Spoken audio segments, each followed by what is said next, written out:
Start your esports career now at play.eslgaming.com.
Get your team apparel now at shop.eslgaming.com.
Welcome everybody to the ESL CSGO Pro League. It's the final week and we are going to be sending one more team to those finals in Dallas, but we've also got to find out who's going to be battling it out in relegation as well. My name is Dan Gaskin and I'm joined on the desk this week by Harry, or just Harry, however you want to go by your alias. How are you feeling today, my friend? I'm feeling good. I'm not feeling too great for the teams that we are playing today. You know, it's high stakes all round, and I feel like, you know, the pressure's really going to be on the last day of ESL Pro League to decide, you know, what's actually happening, who's going to be perhaps relegated down, who's going to be making it through to the LAN finals. There's a lot up for grabs today. There's definitely a lot on the line, and we should have a look at the standings as well in a second and see really the implications of the matches today. Of course, all the matches are going to be played at exactly the same time today to make sure there's no crazy shenanigans happening and we'll get some fair results. So at the top, North and Mouse, they have already qualified for the finals at Dallas, but competing later today, we've got G2 and FaZe. They are going to be trying to get to the finals. Down at the bottom, that's when it gets interesting for the relegation. Kinguin already relegated. They have no hope in hell, but we've still got to see whether VP, LDLC, NIP, Hellraisers, Heroic, they are still in the battle to see who is going to be dropping down. Of course, you can't see the actual points there, but VP, LDLC, they're both on 27 points. NIP and Hellraisers on 30 and Heroic on 33. So Heroic should be safe, but they still have to check out how results are going to go their way. Is this how you saw the table kind of panning out when the start of the season happened, Harry? Not, you know, kind of, but not really. I mean, there's a couple of surprises in there. Really, when we think back to a couple of months ago, Mouse Sports being so near the top, I think was one that definitely took everyone by surprise after seeing, you know, Nico leave the roster originally when he joined FaZe. Everyone kind of thought, I think, this could be the end for Mouse Sports, at least for a while. You know, no one expected them to have a resurgence so damn quickly.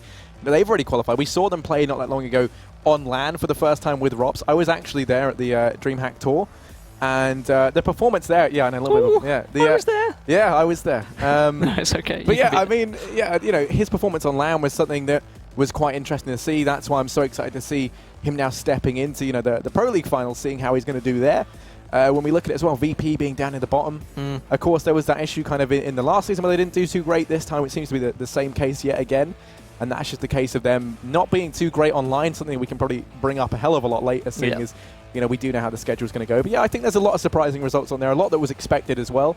But ultimately, I think it's very interesting. Well, speaking of schedule, let's have a look at the schedule for today's games. Of course, we only have two. On the main stream, we have G2 versus FaZe, as I said, competing to try and get a spot at those finals in Dallas. But over here, we have North versus VP. North can win the whole league table if they win both of their games outright. Mouse could catch them up if they were to lose games today. For VP, they're just battling and they don't want to be in that relegation. So let's focus a little bit more then on North versus Virtus Pro. I mean, I'm a big VP fan. I'm not going to lie. I've been following them for a long time, and of course, many people have because they're one of these rosters that stuck together for so long. But they just don't seem to perform well online. I mean, is there any reason why that is the case? Is there any kind of thing you can take from recent gameplay that suggests they're just better on LAN than online? Yeah, well, you know, the thing with VP is it's kind of always been the case that they've struggled a lot online.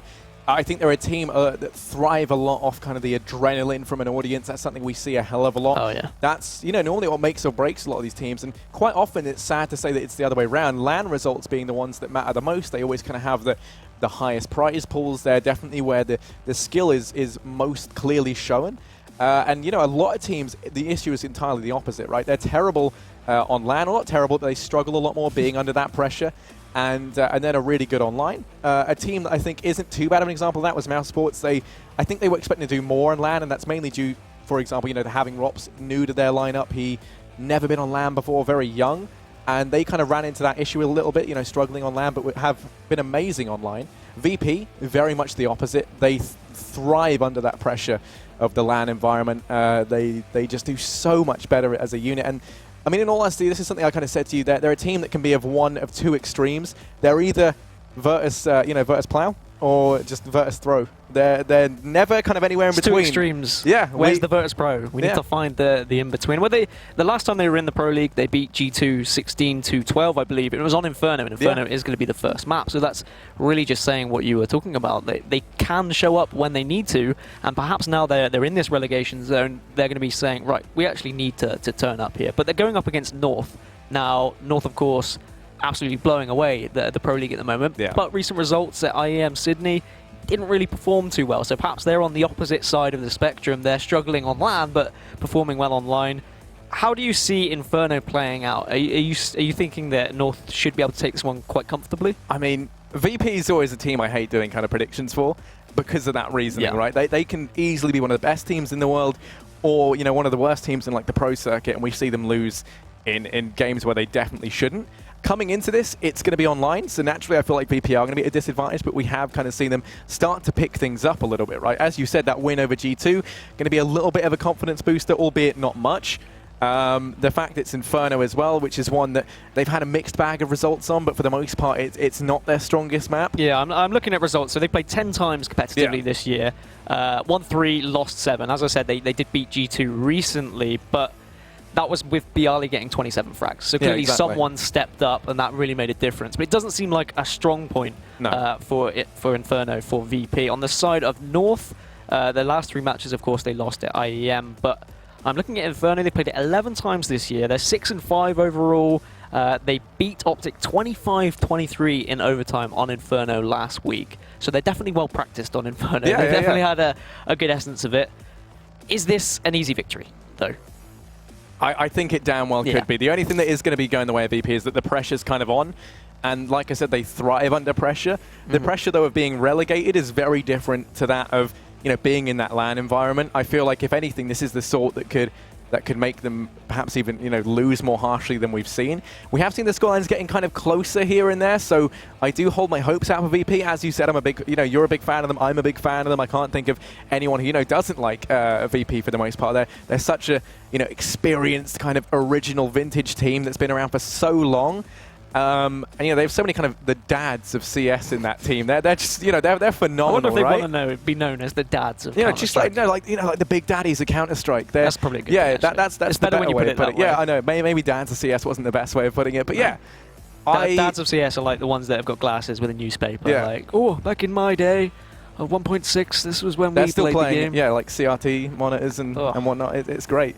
So who are the players to look out for then? We'll go Virtus Pro first. Who's the key to victory? Of course, I spoke about Bialy, him getting 27 frags last outing. Is that someone we should be looking at? Bialy's definitely someone we should be keeping an eye on. The other one, obviously, is going to be Snacks. He's normally one of the players that you look to kind of be that catalyst, but along with the rest of the team, his results have been dropping off a little bit online.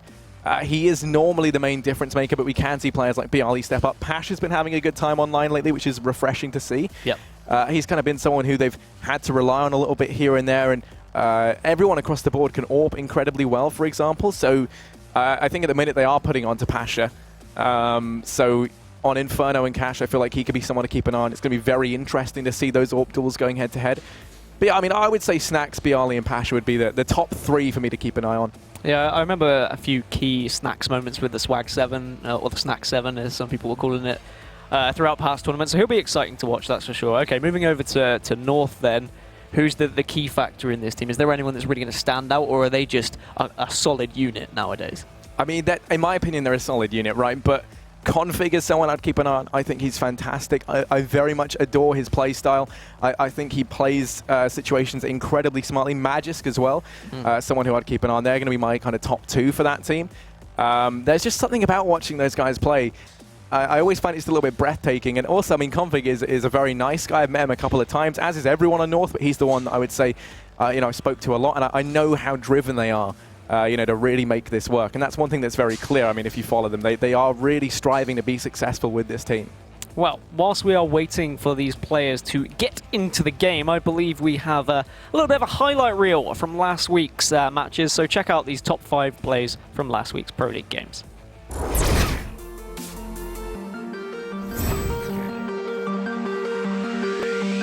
But he's still very diligent at this, but I wonder if he can handle these 3 players coming his way. Oh, of course he can. It's Rain! 3 big kills. Yeah, of course. Yeah. But it was done when the reskinning was done for What's happened there? Did that really just hit? 10-2, like he said, a difficult round considering Body's trying it again. Oh no, he did it again! Oh, no What? way. No way. and was almost going to get traded by Shroud, but Yell saves him at the very last second. Now it's a 5v2. At the very least, Nothing is able to catch SHZ finally, and these are not, it was not any of the two players that had already been lit either, so you still have Yell and Destiny that are very easy to take back down. This is still a situation that could be recoverable, at least leading up to the plant itself, as Nothing is wrapped back around, has 3 kills already in this situation. PKL has given himself up inside of Heaven over there. They're low on time though, but Nothing again strikes. He's going to go for the ace here. He gets it. They aren't going that direction. Instead, it's to Config.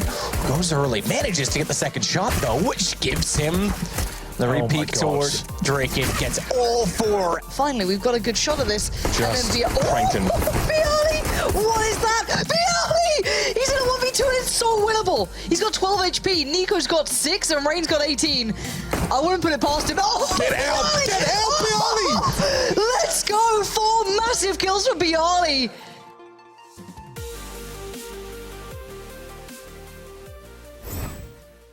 Wow. Hopefully we'll see more of that from Bialy today, and a little bit more of some crazy pistol action. Remember, guys, as well, if you want to check out the YouTube, you can get all of the VODs, you can find out all of your favorite players and favorite teams. Just go to youtube.com/ESLCS. And of course, you can ring the bell as well. If you don't know what ringing the bell is, there's a little button by the subscription button that notifies you when any video is live. So it's always worth just giving that a little dingle as well, a little tingle tangle as you do.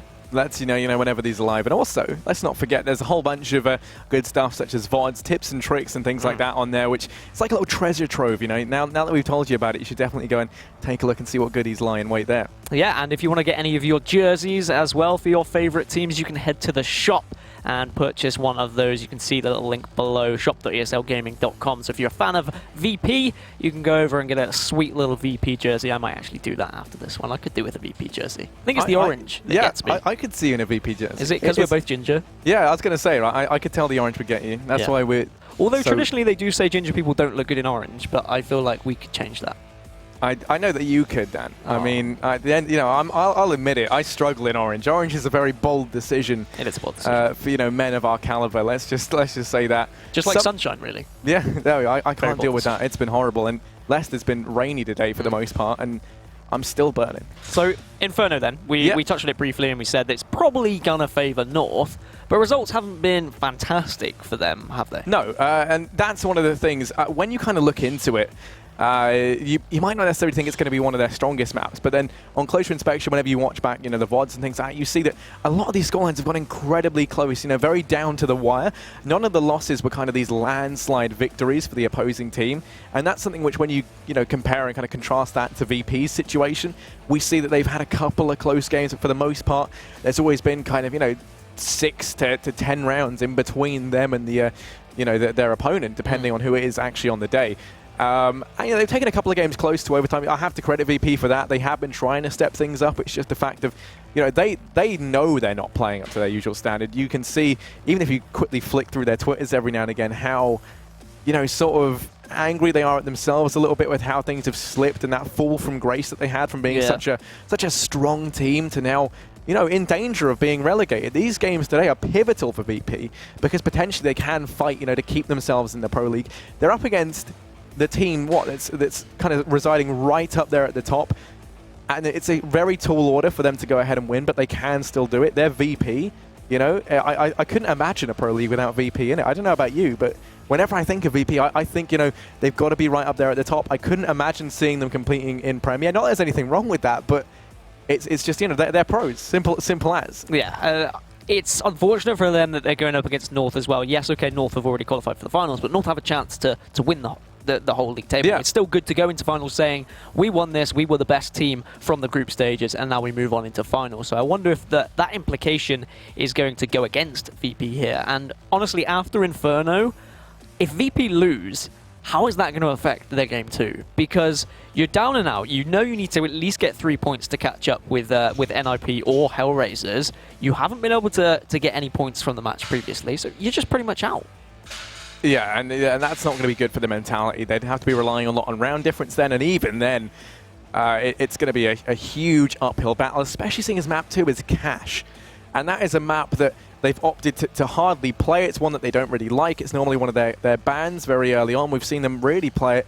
I think it's like 2 or 3 times, once within the last couple of months, and then I think it was 2 or 3 times right at the start of the year. and they've had just a very bad performance on that map. It's one that they tend to stay away from. And, you know, seeing the guys over on North now move into it, it's a map that MSL has said openly before that he's not that keen on, but they're still very good at it, and that's the issue, right? Their IGL might not enjoy the map that much, but the team as a whole is still very strong on it, so it doesn't really matter going into it whether or not they, you know, their personal opinion on the map. They're up against VP, who have been struggling a hell of a lot on Cash, and as far as I'm concerned, them being on that could already be enough to, you know, secure that kind of death sentence for them. And they're going to be fighting, to say an uphill battle, or, you know, it's a bit of an understatement. It's looking near enough vertical at this point. Well, we know you guys at home like to check out our tips and tricks, so whilst we're still waiting for players to get into the lobby, let's have a little look at some Deagle accuracy tips and tricks for you guys at home.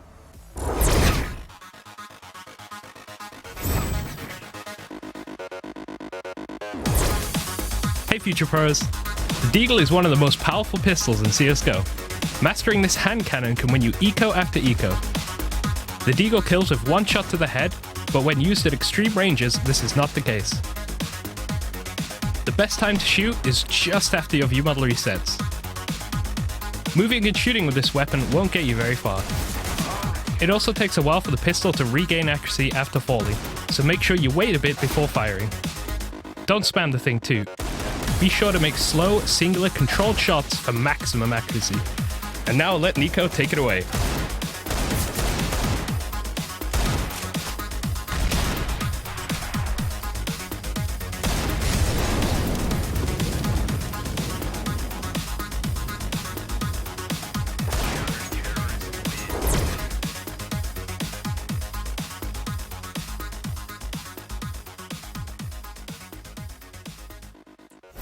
Well, there you have it.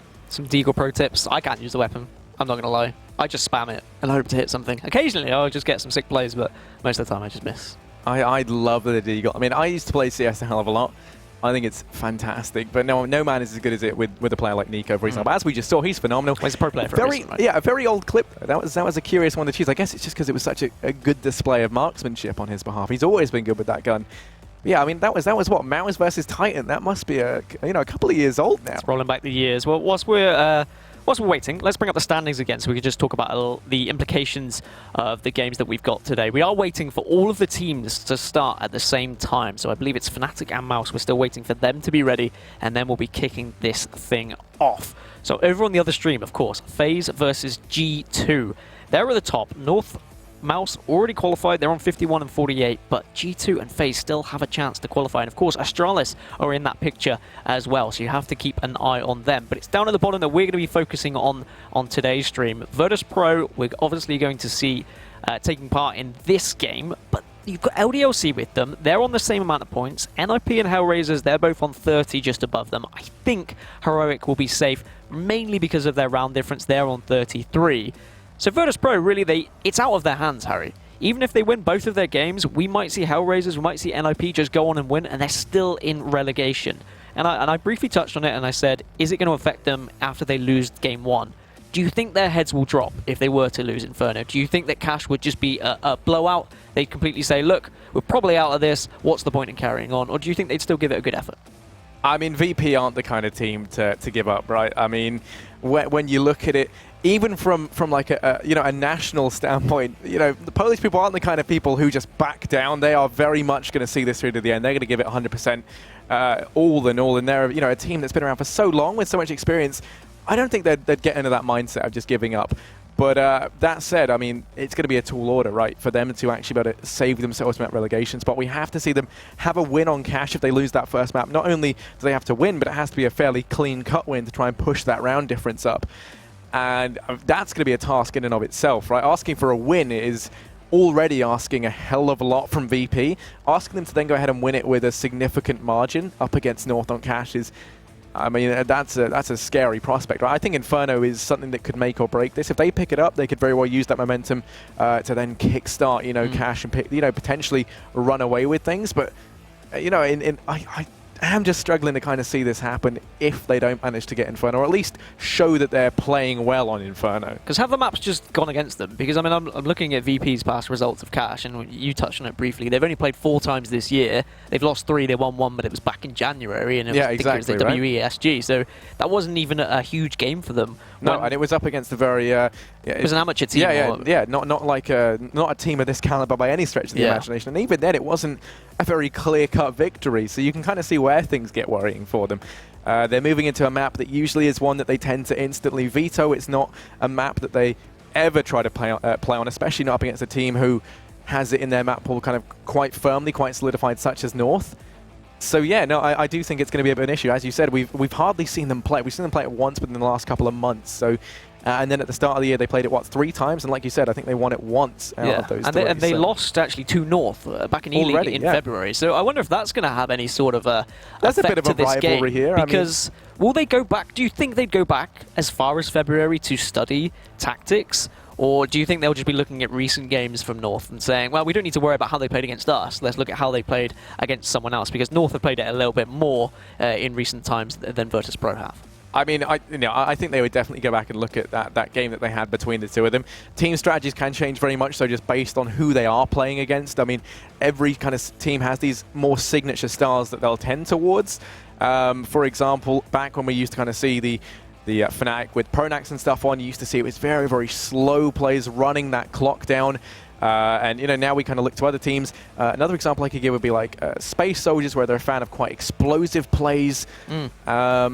And every team does have their certain stamp of originality that they put on things. And I think they're going to look at a mixture of both how North have been playing the map recently, see if there's been any changes, any recent developments, but also how they did play up against VP. That's going to be such valuable information in spite of it being a couple of months old now. And something I want to quickly pick your brain on as well is, so North, they played versus FaZe at IEM Sydney, and they lost on, I think it was Cash actually. Does that help them, or does that deter them in your practice? Is it better to have lost a game and then you can work on it, or do you think just carrying momentum through from a win is going to be better when going into a next game? Yeah, I think that's one that's kind of open to interpretation, really, based on the sort of mentality you have behind the team. Of course, you can only ever really learn from your mistakes. So, to see a team come into it and then lose, especially the FaZe, who have been, a very, very prominent team. They've showed up in a huge way since the, bringing Nico into the roster, for example, and they've been doing very well since then. I think, losing to them is something that North can't be overly disappointed with, but North are aiming for that top spot, so it's going to help them in terms of being able to go back and look at things. I do think as well, like I said, knowing how dedicated North are to not just being a kind of team that floats around, kind of mid, upper echelon, but never quite at the top. That's not what they're about, and that's not what any of these teams are about that you've been speaking about. So, yeah, no, I definitely see them really looking to strive to improve based on that loss. I know that they were disappointed with it. Well, looks like we're just about ready to get into the first map of the night. Of course, North versus Virtus.pro, and it's going to be Inferno, where we are kicking things off here. Hoping for an exciting one, hoping for a close one, but recent results would suggest that North should blow Virtus.pro out of the water here. But Virtus.pro starting off on the terrorist side.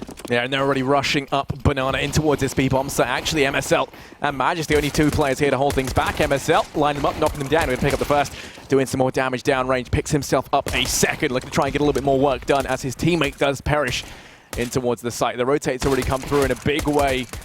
As Snacks and Neo find themselves 2v4, they want to try and get this bomb down, but Config, he's not going to let things happen. AZ coming in on the flank, dispatch of Snacks, and that'll be North picking up that pistol.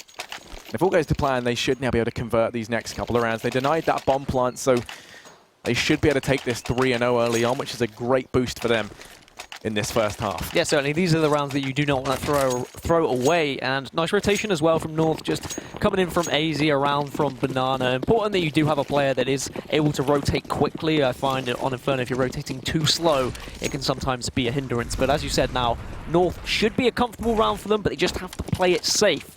If they get a little bit too aggressive, a little bit overzealous, it might go against them here if Virtus.pro can catch someone off guard and perhaps pick up one of these weapons.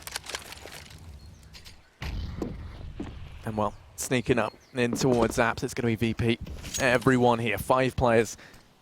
I would want to say bomb site. Bomb going to be closely behind them as well. And they're just biding their time, waiting for the utility to come out from North before they go ahead and commit to anything. Pash going to take a little bit of damage there in the molly.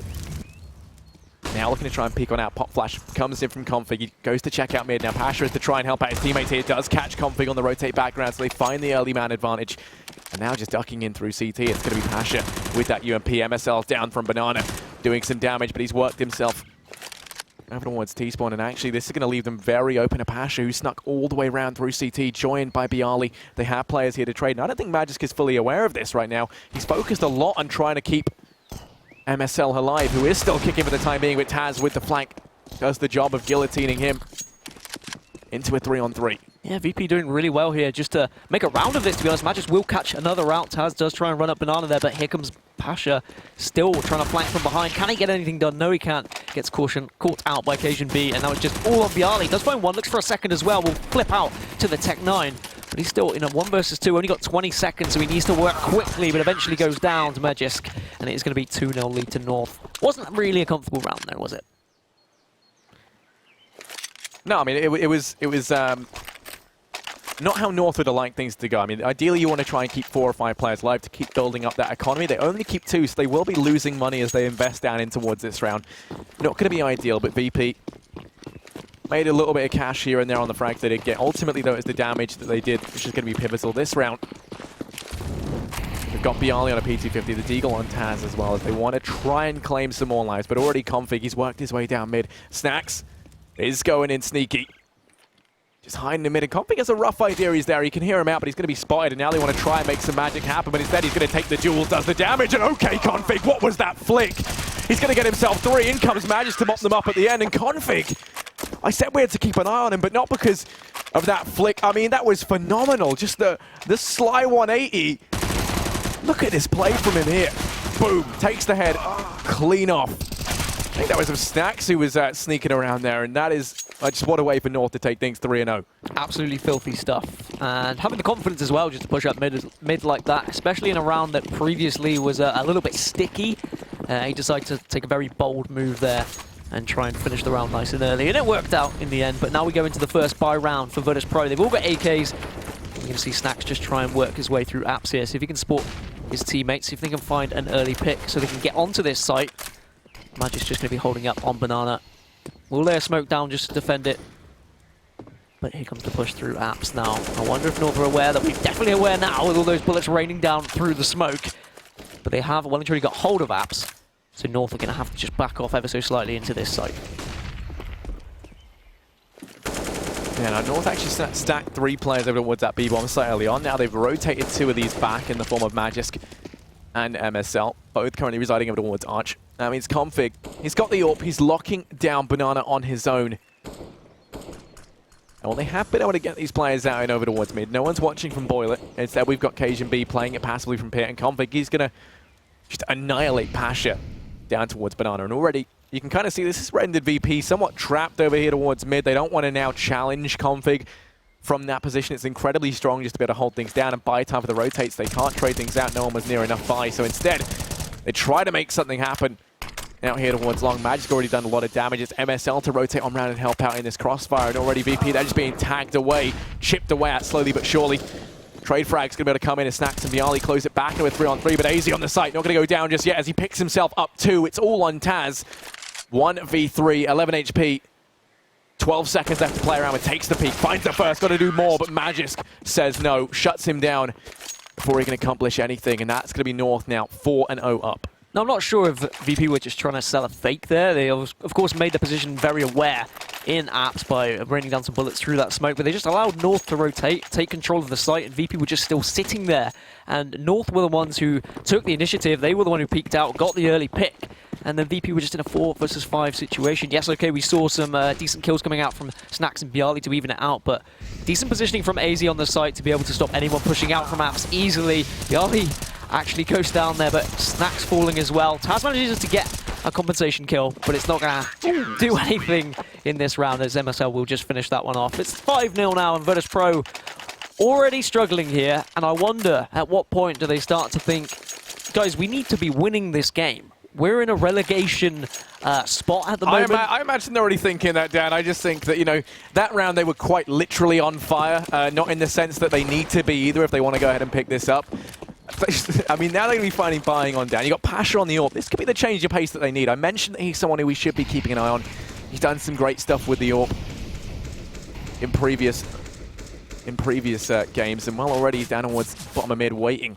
Going to be peeking up towards Banana. Doesn't take the engagement just yet. Bypasses them, joining his teammates up towards mid. And Config playing the AWP this time over towards A. A nice switch up, but he's going to be punished for it. Snacks finds him early on. The man advantage has been taken. And now VP curious to see if they just go off the back of this out towards the A bomb site. If they're going to, they need to be quick because MSL's already rotating round.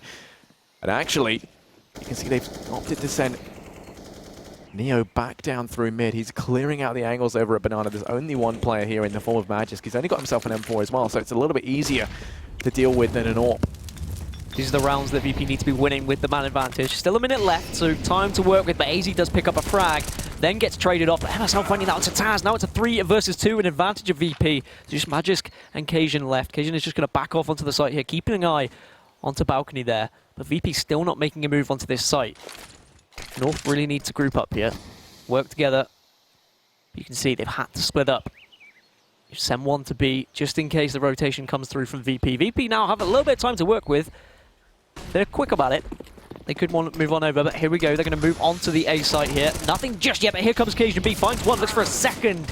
Unfortunately goes down to Neo, and that is just going to be one member of North left. It's going to be Magisk. He's going to be rotating back round. Does still have time, and it is a 1 versus 2. Yeah, and he's the player that could very well make this a reality as he comes on through. Bomb's going to be taken away. He doesn't have a kit, but there's one right there, which he's going to go ahead and pick on up. Gets himself a second flash, just that little bit extra utility to try and make some magic happen with. And I mean, he's waiting, but the bomb time is taken away. He wants to see if he can find something early on. And no opportunity going to present itself instead. He opts to play things safe. If we bring up the economy of North, I'm sure that we can see that saving this rifle just going to lower the cost of investing into that next round. I mean, we saw that, you know, things have looked a little bit sketchy in spite of them picking up these rounds. They had a couple where they have been allowed to build up that cash, but ultimately he's looking to try and do some economic damage here on these players as they exit, but they make the wise decision. They go save in pit. They still got more than enough money to buy up in the next round. It's handy because if you look, Magisk didn't have enough money to invest anyway. Then a gun can be dropped over from AZ on towards one of these players. Looks like, yeah, they are going to have the AWP on config as well. Plenty of utility for them to use. So they've got everything they could possibly want over on the side of North. VP do get themselves their first round, however, and I really liked what they did in that previous round, where they found that initial frag. They were quick to try and extend that lead that much more. They didn't let any kills go untraded, and that's something that's been a bit of an issue for these guys in the last couple of rounds. I mean, their trades haven't been on point. That round looked like a completely different VP in terms of their trading ability, and one that I hope we see more to make this matchup more competitive. Now MSL, anyone without a rifle, just the UMP for him. We know how powerful and how scary it can be in the right hands. Snacks is once again going to try and worm his way through apps here. Does have utility to work with to try and burst out. He's going to get spotted though. Needs to communicate with his teammates. They need to push together, otherwise they are just going to get caught off guard. Config is smoked off. Can't AWP anything just yet. Molotov comes through as well, so he's just going to have to back off. So VP slowly just pressuring North back onto that site before they press and make their move. But looks like they might even choose to rotate round to be here instead, trying to be a little bit more unpredictable, as they have been trying to hit that A site quite a lot so far this game. Pop flash down towards Banana. That's going to force Magisk on back, and now the push comes up. They leave Bialy behind just to try and sell that fake out towards Apps. If he can find a frag as well, then they still got a little bit of time to rotate players around. But with 35 seconds left, when the smokes and flashes rain on in, they should get a good idea as to what the intent is. And I mean, you can see VP, they're still very hesitant as whether or not they want to go for this. They still got just enough time if they were to rotate now, but I think at times now to be running on short. Bialy is looking to stay on the flank. They're making their way in, but with 20 seconds left, time is going to be of the essence here. They have to find these frags the second they pull on through into the site. The trade does come out as MSL goes down, but they've got to watch out because Magisk, he's waiting with bated breath to try and deny this bomb plant, and that could be disastrous. Picks up the first, the trade has to come through, and Neo, he will fall. Taz, luckily enough, is there, but I don't think there's enough time for them. No, there's no time for them to get the bomb down. Cajun B is going to save it just from hiding, and ultimately, Magisk on the site to deny that bomb plant, find the second, wins that round out for North. And that's the issue with VP taking it down to the wire like that. Absolutely huge from Magisk, and how does that go unchecked? Always got to send a man in first. I know they were running out of time, but they did have a little bit to work with just to scout out the rest of that site before putting that bomb down. And in the end, it's going to go against VP, and they find themselves at a 5-round deficit once again. Still a little bit of money to work with. We do still see the AWP on Snacks. Taz and Bialy have an AK. It's just going to be a Tech-9 and a Deagle for Pasha and Neo. North, not the best economy either. Nice early kill from Magisk once again with the farmhouse taking down Snacks actually through the wall in the end, and they're going to have the man advantage. So VP already on the back foot in a round that really they don't want to be throwing away. They want to be getting back into this. They need to change things up, need to perhaps be thinking a little quicker on their feet because they've been very slow in these rounds and definitely punished them in the last one, Harry. Yeah, you can see the early aggression down from North on Banana is force VP to leave a couple of players here. And it's not out of the fact they don't want to get pushed so much as they want to try and find an early advantage from a North that are going aggressive. I mean, you can already see that MSL's worked his way over towards the logs and actually still claims another life. He's still alive and kicking, doing the damage. Finally, Taz and Neo, they pull through. They mop up the players on Banana. And I'm curious to see now if they do go just straight in for this push. Pasha's going to net himself the AWP. They've turned it into a 3-on-3. The HP on Pasha and Taz is not looking great. 20 HP between them, a mere 4 HP on Pasha. But they're going to be trying to sell this fake. They threw that smoke out towards CT on this B-bomb site. They make their way out through mid. You can see they've actually rotated a easy round. Only Cajun B on this site. The issue is he picks up Bialy first. That's the only 100 HP player for VP, leaving this on Taz and Pasha. As they make their way up through short, Cajun B playing it perfectly. Just looking to buy time, but both these players are one shot away from death, and as they round the corner, Taz going to go down. It's all on Pasha, 1v3. And as he just peeks round with the AWP, a measly 4 HP to his name. No match for the mighty roar of Cajun B's M4. No mighty roars coming from the Polar Bears. They're going to have to reco this round. Or the Polish Bears. Or the Polish Bears. I prefer that. I kind of like it as well. What would be a comfortable scoreline for VP? Just looking at the game already, would they be happy with maybe 5 rounds in this half? I mean, 16-7 would be good for them. But no, I mean, yeah, I think maybe I think 6 is a decent amount to aim for. I mean, really, they'd like a couple more, but as like a bare minimum, something around there. Already this round's just gone disastrously. Bomb's been dropped very early on. You can see North have already rotated players around. Config is the guys up in app, so he's not going to leave just yet, and they leave AZ up towards top mid to trade things out if the worst does come to the worst. But they've secured the bomb, and with where it is and the buy that VP have, or the lack thereof, they're not going to be able to get this bomb back, which does mean North should be able to pick up an 8 here. They've already got that man advantage. Bomb is in the worst place imaginable. I am impressed with the aggression from North, actually, really taking the initiative in these rounds against the Eco. They know full well what VP's economy looks like, and they're just pushing up mid, and they're not allowing VP to surprise them. After that second round where it was a little bit sloppy, North instantly just got on the aggressive, and they've switched things up, not allowing VP to get into this game whatsoever. Just 2 members remaining of Virtus Pro. Neo on a slither of health. Snacks also falls to Config Zorp. So all on Neo. Of course, he hasn't got a hope in hell, let's be honest. Just 2 HP. Now his job really would be to survive, but with 40 seconds left, you'd expect North to start hunting this. I guess they don't really need to. They don't want to lose any of their own economy, but MSL spins around to finish off this one comfortably. 8-1 now. A very juicy lead for North, and VP need to try somehow to work their way back into this game. Yeah, I mean, that's the issue. I mean, the one thing is, though, if North keep this aggression up, even into these barons, you can see they're getting confident. I mean, the peak came in that last round when it really didn't need to, in through the smoke on the ramp over towards mid. And, I mean, you know, if this sort of aggression does come out, VP can play off the back of that. Overconfidence is a very big issue. It's something that maybe isn't addressed quite enough. And, you know, if they start to throw these early man advantages away for free, now, something I have like is North, they're not going to be doing that this time around. They've actually gone fairly passively. You can see they put Cajun B over towards B early on just to watch for a rush, reinforce the 3 players pushing on down. Now he's joining his comrades up towards A. Config over at Boy. They're going to miss that first shot, and that was so critical. It's allowed Neo to push on out and pick up 2. Pasha comes in swinging as well, and down goes Cajun B. MSL and Magisk going to find themselves in a 2-on-4. Bomb goes down, and VP on the cusp of finding themselves a second round. Magisk is so far away. MSL, the only player who's nearby with a UMP as his rifle of choice, or SMG of choice, sorry. I'm wondering how different that round would have been as well if that AWP shot had been taken, had been hit by Config. Instead, he was just overwhelmed by a very quick, aggressive push from VP. Neo is just going to spray down, eventually finds MSL as he backs off through the doorway. And as you said, Magis too far away to even slightly consider helping here, so he's just going to have to save his M4. Virtus.pro will put a second on the board. Better from them, just taking a quicker approach to the round. They've been very slow, very methodical about that play, and they've clearly just decided they want to switch it up. They caught North slightly off guard there, bursting out of apps and balcony. Even AZ couldn't manage to keep up with 3 people pushing him out of apps. It could have gone horribly wrong for them, to be honest. It's always a risky decision pushing out of balcony, but this time it has paid off. I'm not sure whether they'll be able to go for the same play next round, but we'll see now where Virtus.pro take this. Oh, and there you go. A nice little cheeky Helping knife hand. kill. Yeah, a bit of a handicap. And this is the thing. I mean, North, they're clearly confident. Either that or that was a genuine accident. But I think so. Making their way out towards Banana now. 3 players here. And okay, things are getting hot and toasty if your name's Taz. Not looking too great. Does have to throw smoke down. And it misses. Taz! Oh, no. I don't even know how that missed. It was in the smoke. He should have put it out. And he's going to be feeling, understandably, probably a bit angry on the back of that.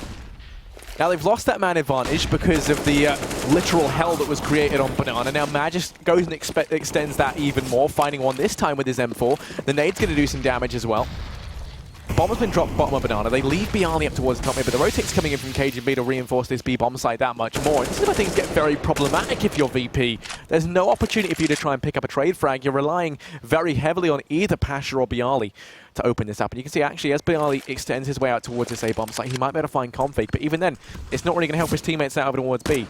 The one bright side is they can rotate background and pick up that bomb very easily. It's not like it's been dropped up towards B. It's not like it's been dropped on the push. So they do manage to get that at least, and as Pasha sneaks on out, he's got to watch out because Magic gets boosted over top of the smoke, railing some shots downrange, now falls away, and MSL are going to take the peak at just the right time. They have the crossfire set up, no trades in sight, and that's been the real reoccurring issue here for VP. As soon as I think VP are back into it, North, they just switch it up. The Molotovs were apparently too much for Taz. As you said, he's clearly going to be a little bit flustered at the fact he wasn't able to get his smoke down in time. I mean, the smoke was down in time. That's the worst part. He just seemed to have missed the flames. It was an odd one. He must be the most unlucky man alive. And he's one of the dads, as you said. He's the dads of Counter-Strike. Exactly. And the dad. It's never a good day. It's never been a darker day to be a dad than today. You know, one of the big daddies of CS. I mean, the smoke missing like that, it just... Oh, that would tilt someone. But anyway, as we head into this round, we can see Snacks and Neo making their way out here towards Banana. Everyone for VP just pushing on up. There's no Molotovs here this time, Taz, so it should be okay. Bialy's been left over towards apps once again. Just trying to find something early on. Now, this is something I'm not really sure I'm agreeing with anymore. Bialy's kind of... you know, the novelty's worn off on the back of having him over here towards this A-bomb. So you can watch for any early aggression, which is great, but it very rarely nets them anything early on. This time, they're actually going to turn their attention towards A, opt to rejoin Banali. Banali. And all move in towards this A-bomb site as a team. And that's something that worked out for them a couple of rounds ago. So let's see. They can have that same fate once again. It would be nice to see them start to pick up some rounds, especially when they've got an ideal buy such as this. And well, they're taking their time, sneaking on through. 3 players here for North. Bialy was the man who got 27 frags in their last outing on Inferno, so I'd like to see him go for some entries. Does think about pushing through the smoke. Perhaps we're just trying to give a little bit of a sound cue, see if he can encourage any sort of bullets to come flying towards him, as now he will rotate around with his teammates. They do still have a little bit of control, but they're slowly running out of time. But once again, just 30 seconds to work with. In these rounds where they've been waiting this long, it has not gone well for them, but the push finally coming through. But KGB in a fantastic position, gets a straight on 2, finds the 3rd, thankfully, with teammates Config coming through and finishing him off. And that's just going to be Neo left on his own. And VP just leaving it a little too late once again, and they're 10-2 down. I don't like this slow play from VP, to be honest. As you said, putting Bialy in the apps doesn't seem to be working. Perhaps switch it up, put him through to Banana, for example. See if he can get an early pick over there. And yeah, I think the award for most misleading spray goes to KGB there. I thought he got 3 as well. Yeah. I know you did. I know you thought he got 2 at least. But anyway, yeah, you know, VP, they have to try and find some, you know, and maybe a new muse, a bit of inspiration to mix things up. And well, KGB going to be opting to just guillotine this approach already. He's already pushed down mid. Config doing the damage, has to watch out. There is still one player of Banana in the form of Taz. He's actually going to pick one up, but it's swiftly traded out. a team ace as everyone pulls their weight equally on the side of North. And for VP at this point, they're leaving things a lot down to the clock, and I feel like that's going to be a bit of an issue for them. Something that we know they're struggling with is just their overall performance. And, you know, even when we used to see teams back in the day that were very, very good at leaving it at the last second, everyone had to be at peak performance for that to work. You had to be able to rely on getting those entries if you're going to leave it that late. And that's something that keeps coming back to bite VP. They have no time to check the angles. They have no time to make their way in and set up the smokes properly because there's only 20 seconds left by the time it comes to pushing on through. This time up towards Banana, they're just going to extinguish that Molotov now after pushing on through. Magic's able to find one, but MSL's there to trade things back as Snacks does get one in retort. Still the man advantage in favor of North. The MSL, just an iron wall that they can't possibly get past. Finally, Pasha with those massive biceps smashes on through. A 2-on-3 going to ensue as the bomb about to go down. Over here towards B, the rotate. First man on the scene is going to be Config as he looks to try and turn the tide of battle in towards this B bomb site. He's coming in hot with the AWP, sneaking on up. Over towards Coffins, trying to buy time as his teammates rotate up through Banana. Cage and B and AZ both here. They have the crossfire set up. They know that no one's on Banana now for VP. It's going to narrow down so many locations on the site. There's really only 3 kind of locations left to check. Smoke's going to go down for the defuse straight away. They can have one of the players get on that. AZ to pick up the first. It's all on Pasha, who does claim 1 life, but Cage and B's there to instantly trade it back. And North, they're going to go ahead and take it 12-2. Importantly, the VP were able to get the bomb down. At least I was impressed. Yeah. There was no crazy shenanigans coming out from North to stop them that time, but they went for a slightly more aggressive approach, which I'm happy about. I'm just really impressed with the aggression from North during VP's eco rounds.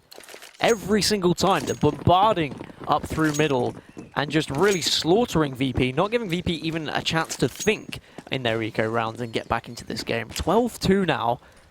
And we're looking at a very strong first half from North, and I honestly don't know how VP are going to respond to this.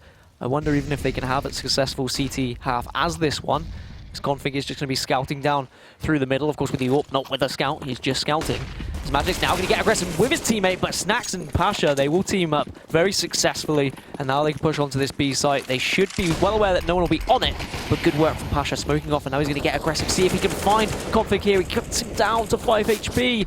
But Config is just sitting, hoping, praying that he's not going to get pushed as his teammates finally come through. Pasha does finally find Config as well. It's a 4 versus 2 situation. It's going to be difficult for AZ and KGB to do anything here, but Pasha is found, so that's the first issue. But here comes Bialy from behind. Nice rotation from him, and that's the 3rd round for Virtus Pro. And that's going to be the end of the half as well. So that means we are going to go for a short break. We'll be back very shortly.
Welcome back, everybody. So a 12-3 lead for North after that first half on Inferno, and I think VP needed that last round just to try and give them a little bit of momentum going through into the second half, but is momentum even going to help them at this point?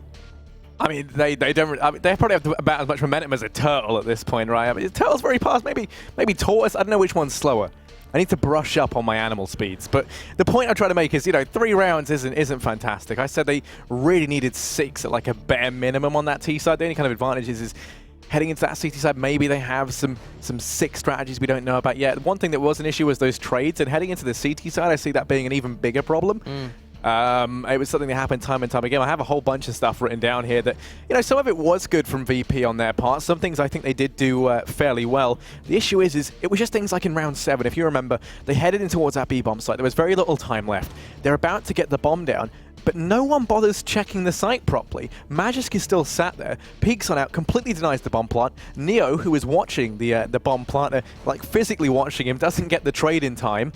And actually falls as well. And, you know, then there was just no time to get the bomb left. So they actually had the man advantage. They had the B bomb site, but no time. That's and they didn't check it. Right? Exactly, right? You need to have someone pushing onto the site first before putting that bomb down. Do you think they just panicked because the timer was just ticking away and they were just like, we need to get the bomb down now? Right, that's the issue with leaving it so late. When no one's feeling, you know, at their peak, when you're not playing at your best, it's really hard to play that sort of Counter-Strike where you let the time tick down, because when it does eventually come to pushing on in, you know, you're left in kind of such a hectic situation where your main focus is just to plant the bomb.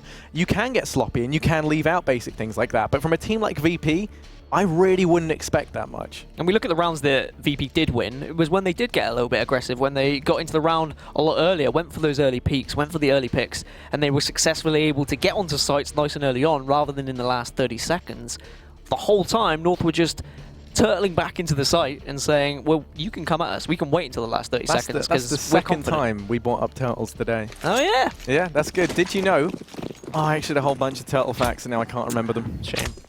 This is the one moment that would have come in handy in my life. You slightly disappointed me with your lack of turtle knowledge, but it's okay. I'll let you off because now North are going to be on their T side and they're going to get aggressive up Banana. Pasha actually gets an opening pick onto AZ, but that's elsewhere. As North still just sat here in Banana. I wonder whether VP will get aggressive down through middle now after that pick, or whether they will just happily sit back. 4 versus 5. North need to pick and choose as to where they are going to be heading. A really important pistol round for VP. If North do take this round, despite being a man down, that will be crushing for any chances of VP getting back into this game. But a pistol round for VP would be the right way to start this half, of course. Of course, it's easy to say that. At 12-3 down, they just need anything that they can get, to be honest. VP just holding their own and just waiting, being patient. I like this. Yeah, I mean, the issue is VP, they need this pistol. If they don't get it, then we could just see North carried to the win on the back of the pistol and the consecutive anti-ecos. So they haven't lost that man early on, but VP, they've taken a bit of an unnecessary gamble. They put Bialy over here towards B. He's playing the speedway rotate, which I do like. It means that they can get in between the two sites, but he is more dedicated over towards B, which is a gamble that if it paid off would be brilliant. But right now, it looks like the execute's going to be coming in over towards A.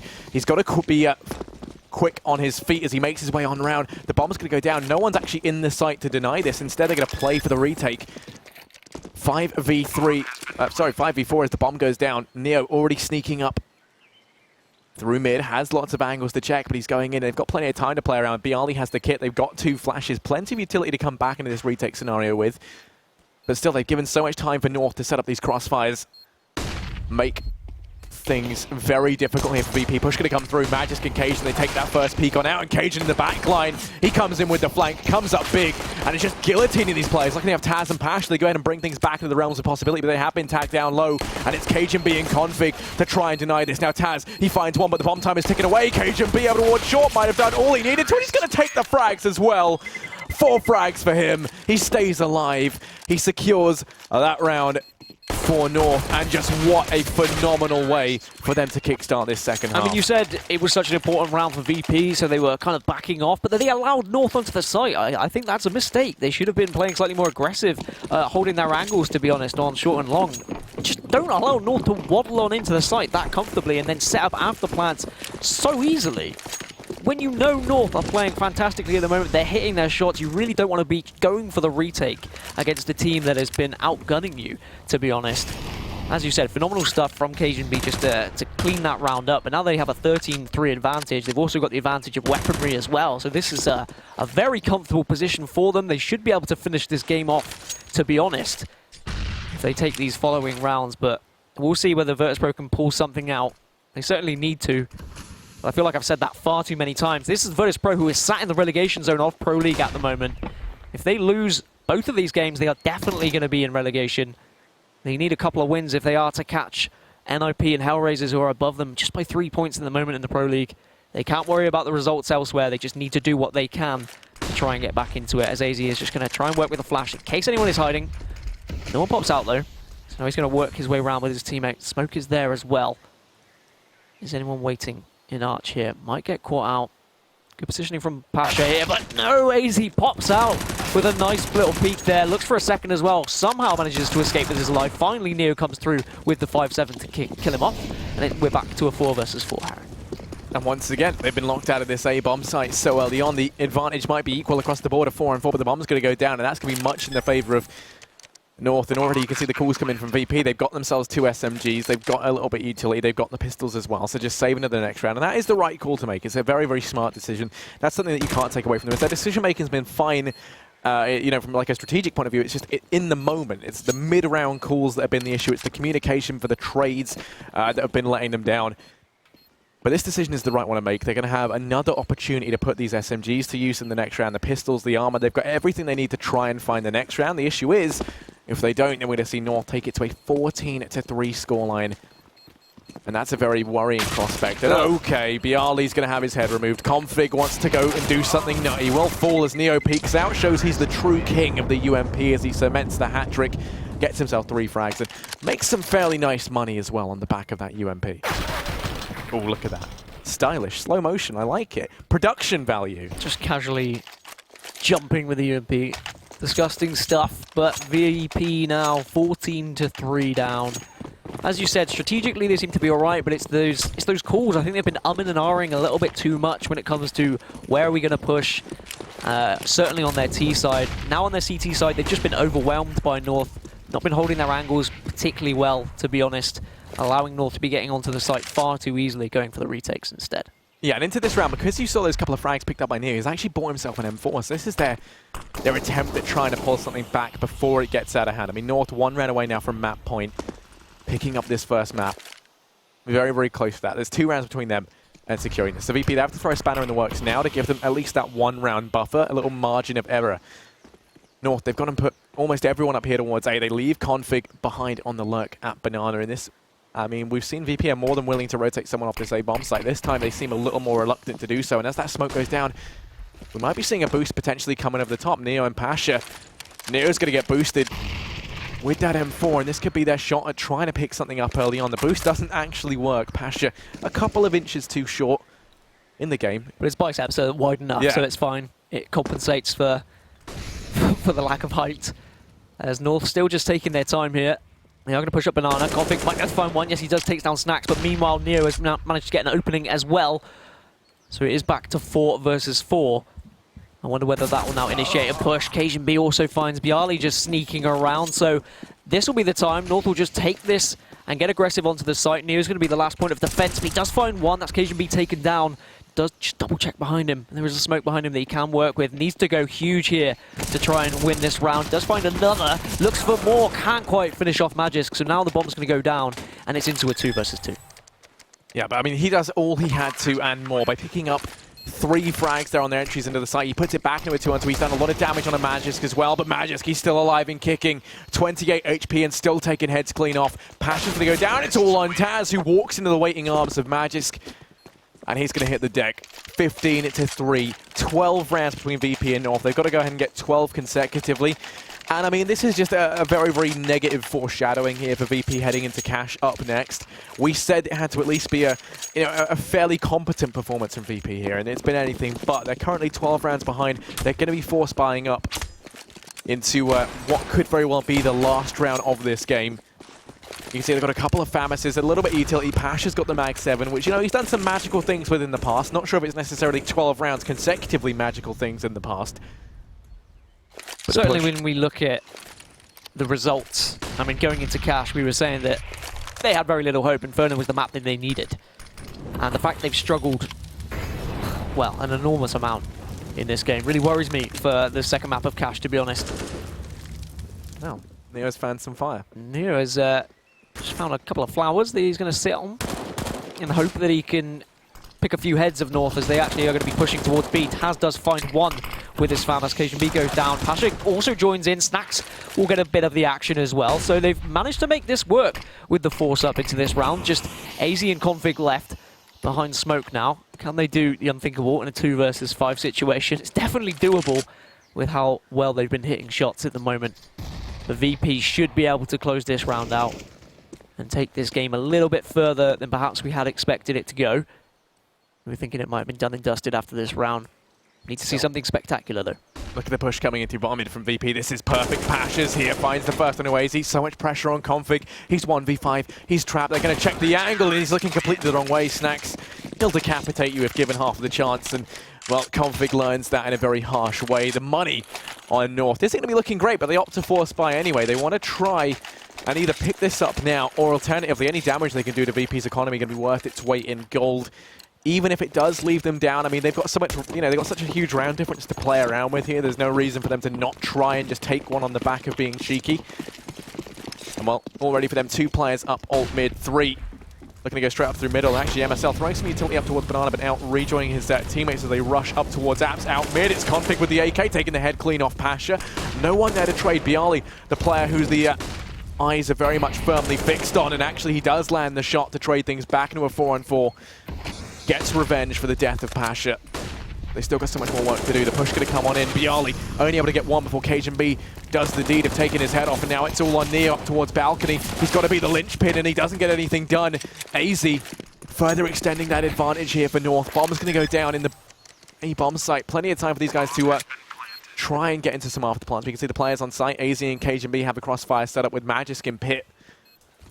So as the push does come out, really we need to see Taz or Snacks do exactly that. Okay, Magic's going to go down into a 2-on-2. AZ's about to get hot and heavy and goes down. It's all on Cajun B. 1 versus 2, playing around the site, and Snacks does do the deed.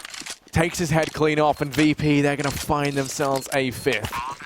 Yeah, VP slowly trying to crawl their way back into this game. Still a momentous amount to do for them, to be honest, if they're going to get back into this one. But certainly laying the foundations nice and early. North now going to be forced to eco here.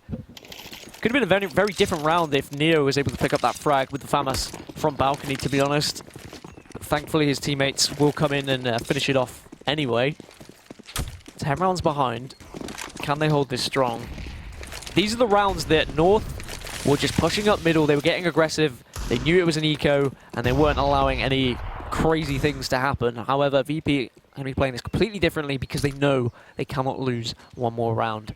If they do, they're very likely going to be competing in relegation at the end of this season. But Config pops out, finds a Bialy just peeking around. Thankfully, Pasha gets the trade.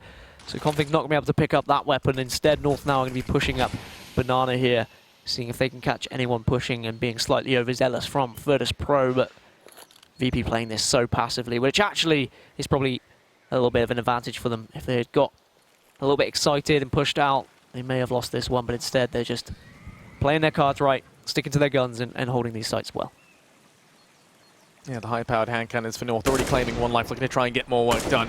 Taz watching the angle, does do damage onto MSL, but still got more work left to do. Pop Flash going to come out, and Snacks now peeking out wide. They have the crossfire set up perfectly over here towards B. No trades found just yet. The push going to come in through the fire and flames. AZ able to get one, but then there's Snacks standing firm to hold these guys back. Cajun B going to find himself 1v3, and all eyes firmly on him, pushing on out over towards B. Pasha takes him down. And VP, they're still in this, 15-6, pulling things back to a more respectable scoreline. Are starting to amount some cash as well over on the CT side. You can see that Snacks has $8,000. Everyone else still trailing behind significantly, but still. The bank of Virtus Pro investing for Bialy there. Buy going to be coming in from North. And this is where VP, if they want to try and make their comeback, they really have to not only win this round out, but they want to try and keep a couple more players alive. The money is becoming somewhat concerning. And they're going to be full buying every single round because, you know, every round is potentially their last round of the game. The push going to be coming up over towards Banana early on, and this aggression hasn't been seen by VP yet. Curious to see if they can adapt to it. Smoke's going to go down. The push coming on through. Flash is raining into the B-bomb site, but Taz fighting the first. Still got a lot of damage left to do, and MSL going to rip straight through his face. Snacks 1v4 in the site. Got about time for the rotates, and MSL going to shut him down. Neo in through the smoke, trying to do something risky, and it doesn't pay off. He pays for it with his life. Into a 2-on-3. Cajun B on Banana. Magisk Boy here as well. MSL is alone in that B-bomb site with the bomb in hand. All on Bialy and Pasha. Can Pasha do anything with the AWP here? Can he go absolutely huge for his team? Still no bomb down yet for North. They're reluctant to do so until they get any sort of information, but there's some information for you. It's Pasha's head being ripped off by Cajun, and now it is just Bialy on his own. Does he have any hope? No, he doesn't. MSL shuts it down and finishes the game in style, and that is going to be North comfortably taking a victory over VP and maybe securing VP's fate in relegation, to be honest. I'm looking, if NIP and Hellraisers both win, that's it. VP, they're in relegation next season. That's not something anyone would have been expecting when we started out Season 5 of Pro League.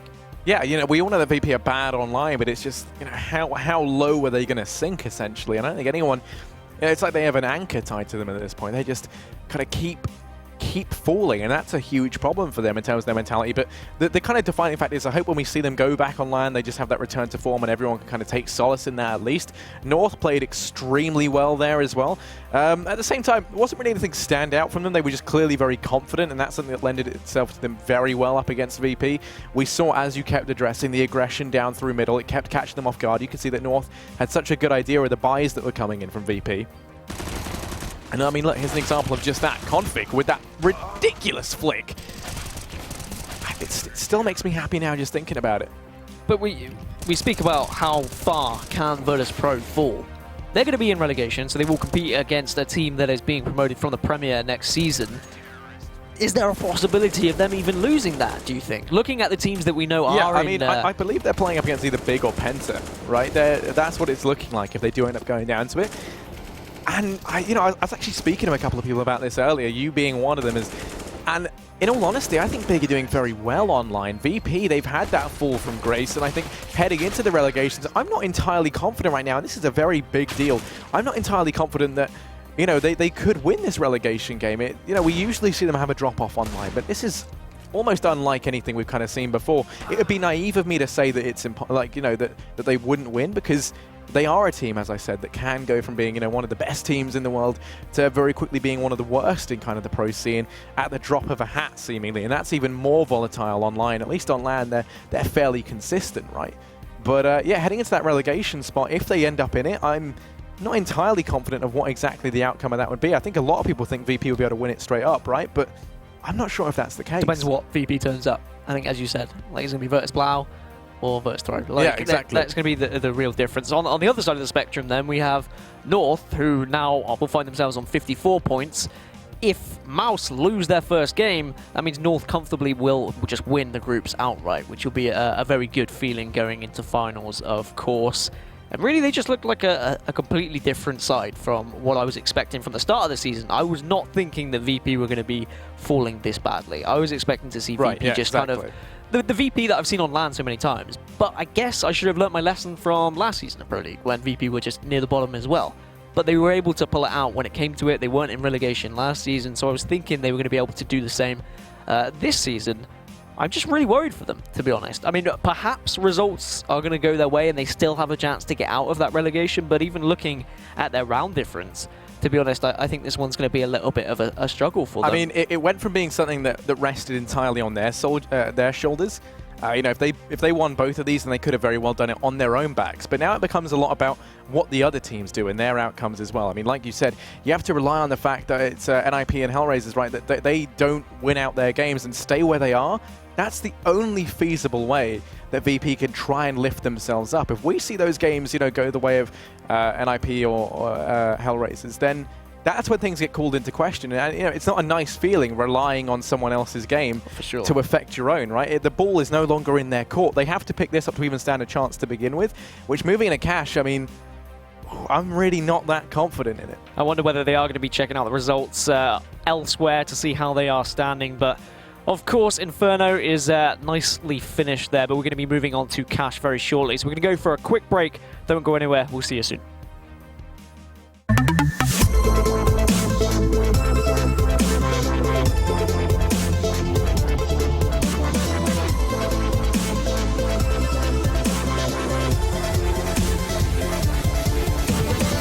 Get your team apparel now at shop.eslgaming.com.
You ready? Huh? Hey, easy boy, huh? You ready? Huh?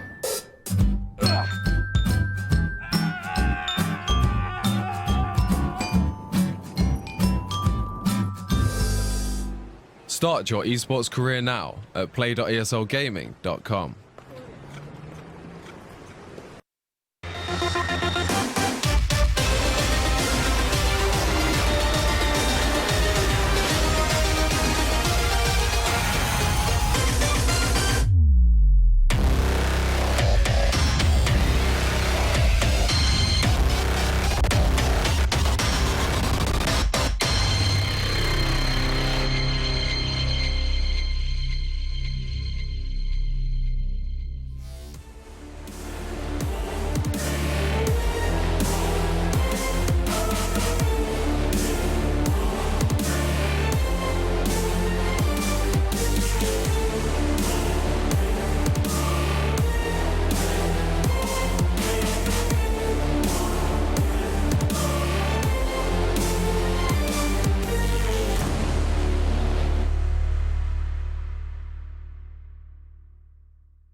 listen to this. Bad boy.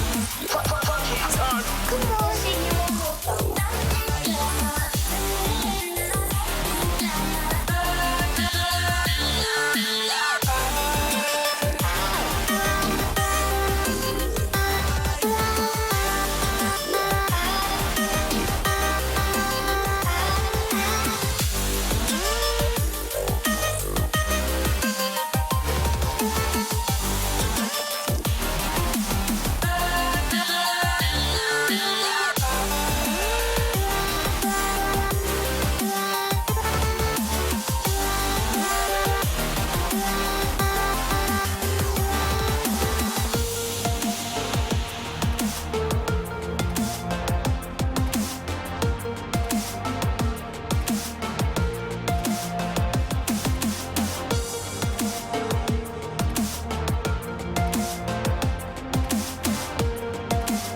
To learn to swim. Every time you look around, pain is the only what you find. You're still dreaming, head up high, try to leave him all behind.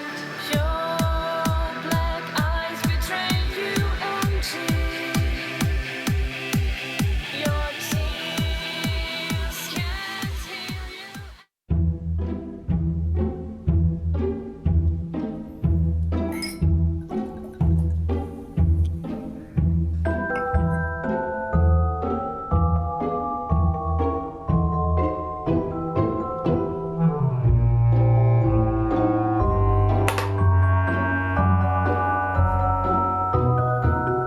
Start your esports career now at play.eslgaming.com.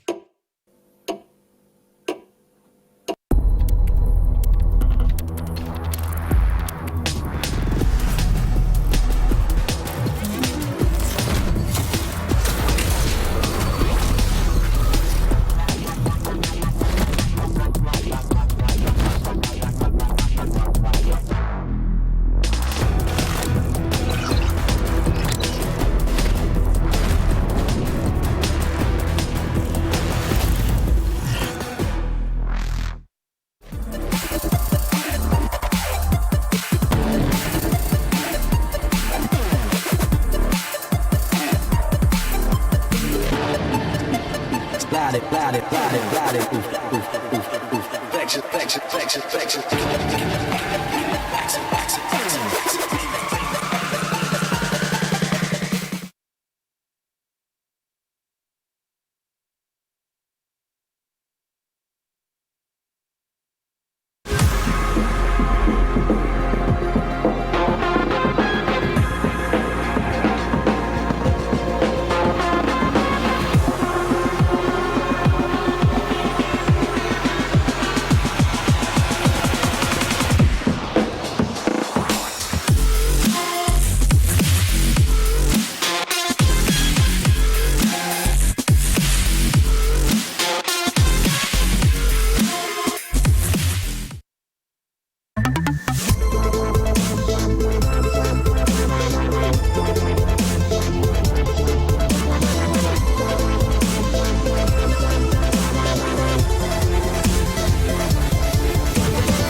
Get your team apparel now at shop.eslgaming.com.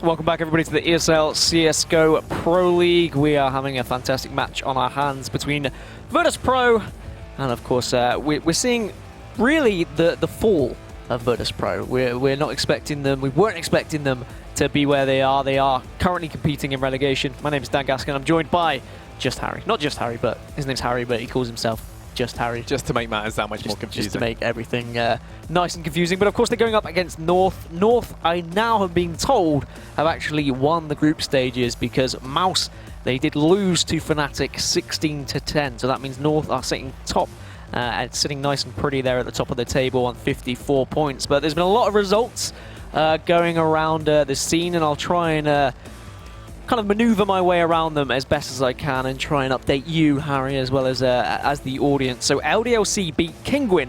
So LDLC now find themselves trying to get out of that relegation zone. Hellraisers lost to NIP, so that means Hellraisers and LDLC are both tied on 30 points, but NIP should be okay at 36, as well as Heroic also were able to take a victory, so they'll be on 36 points as well, so they should be okay for relegation. Not good news for VP though. Yeah. That just means that VP have to hope that Hellraisers lose again to NIP by a considerable margin, hope that their round difference is going to be better, that their score difference is going to be better.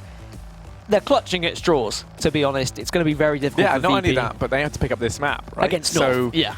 I mean, it's already not looking good for them. They're going to find themselves on the back foot in a very big way. And, yeah, I mean, it's going to be tricky. It's going to be tricky, Dan, to say the least. The other big story, G2, there is more. Flash news. Yeah, this is good. G2 took down FaZe in their opening match. They're up to 48 points. They're now tied with Mouse, so they're looking in good nick to get that third place for the Dallas Finals. But with Fnatic taking down Mouse, that means Fnatic also have a slither of a chance of making it as well. Again, it will depend if they can match G2's points and if they have the round difference and all that. But at the moment, it's looking like G2 should be heading that way if they can take down FaZe once again in the next map. So it's in their hands now for G2, but that's going to be on the other stream, of course. We are going to be moving into Cash between Virtus Pro and North. And if you don't know the map Cash, where have you been for the last however many years? But we've got a little bit of a tips and tricks about Cash for you guys at home.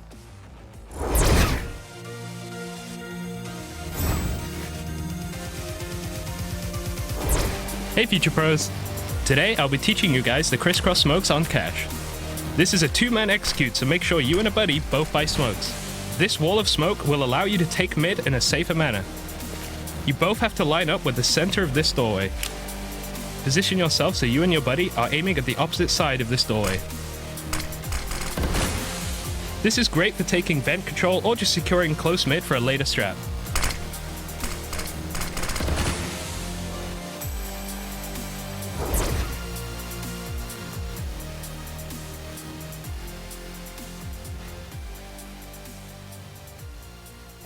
The crisscross smoke, huh? I remember seeing that in week 1. I've already learned that one. I want to learn something new on Cash. But anyway, if you want to learn something new, how about you join the Legion? Of course, we've got the Lenovo sponsor. Thank you for you guys for all of your support as well. For all of their gaming laptops and PCs, so make sure to check out all of their stuff over on their website. So thanks, Lenovo, for all of your support. But it's going to be an interesting match on Cash. We touched briefly on it before Inferno. We spoke about the kind of statistics about these teams, and we said basically Virtus Pro are going to get absolutely slammed here. Let's be honest. Is there a saving grace? Is there any possibility VP can turn this around? I mean, looking on past events, past kind of matchups, especially recently, there's no silver lining for us to go off. It's very, very hard to craft a story of any sort of comeback potential, partly just because we haven't seen VP play Cash a lot, and that doesn't bode well for them. It's one that they like to veto. It's one that they tend to stay away from. The only time we've seen them play it recently was up against Godsend, who are one of these teams who are competing to get in a Pro League, and I think they actually might have qualified for it by reaching that top spot, if I recall correctly. But still, I would still argue that in terms of, if you start these two teams on LAN, for example, VP would smash Godsend, right? And when we saw them play this last time online, it went in favor of Godsend, 13-16. So it was only a 3-round difference. But it's a team that I would say is a caliber below that of North, who look, incredibly strong. They've been doing really well. A couple of mishaps here and there, but all in all, Cash is a map that's fairly good for them. It's one that they play a fair bit, in spite of, as I mentioned earlier, MSL saying it's not one of his favorites. I do just think it's going to be insanely hard for VP to come back from this. You can't count them out. Based on what we just saw, though, I'm not all that confident. But as we've kind of addressed time and time again, VP are this team which literally, in the space of a couple of minutes from one game to another, they can transform from being, one extreme Virtus throw or Virtus playoff. So yeah. Let's see if they can somehow keep themselves in the Pro League. But for North, they have already made their way to the finals. And let's take a quick look and get excited about what they're in store for in Dallas in a couple of weeks' time.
Dallas, the place where heroes and legends are made. Apparently, I wonder whether North are going to be able to make legends of themselves when they make it to Dallas. Of course, they have already made it there. They've also won the group stage by easily bypassing Virtus Pro in Inferno, but now we move on to Cash, and we're still waiting, of course, for all of the teams to get ready. They all have to start at exactly the same time to make sure there's no funny business. We don't want any funny business here in the Pro League, but it might just be...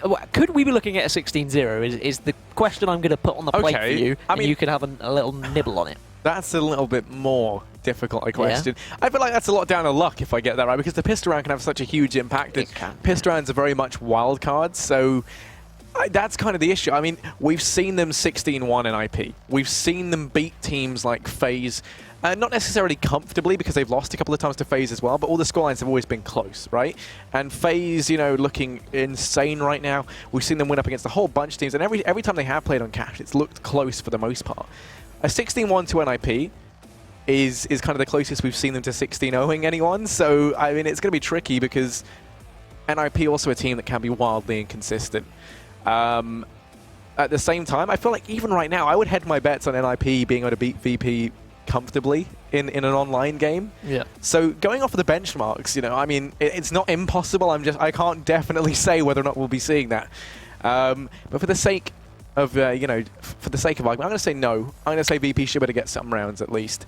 I really hope we don't see a 16. I actually hope we see VP surprise everyone and forge this kind of extraordinary comeback. Everyone's kind of saying no, they can't do it. That's it. They're down and out. It would be amazing to see them just somehow rise from the ashes, because that's kind of very, very stereotypical of VP to go ahead and do that. It definitely is. I mean, it's crazy to think, we look at VP, the fact that last time they came to the Pro League, they were able to take down G2. G2, who are now looking like being that third spot. at the finals, and now they're just getting, well, destroyed by North. I suppose North are supposedly the best team in the league, so we can't really count them out and say that they're not performing well. Is there anything that you saw in Inferno that VP really need to change going into Cash? Like, does their aggression need to change? Does their shot calling need to change? Yeah. Is it just the mid-round decision making? Let me quickly flick through these notes. You do it. You do it very fashionably. I know. Well, you know, it's like important. a newsreader with the glasses and It's everything. yeah, it's important to look good on camera. You see, you got to do that. Got to make sure it's got crisp, clean edges. And speaking of crisp, clean things, headshots would be no. I tell you what, the things from VP is they did a couple of good things that worked out for them. But I'm not going to sugarcoat it. For the most part, it just looked very disjointed. Nothing really worked out for them. A lot of the strategies just looked very sloppy. They never had decent crossfires set up. There were a couple of rounds where I was like, oh, they could do it, you know, and it's like a 3v2. They have that man advantage, and then they still lose just because they don't trade things out properly.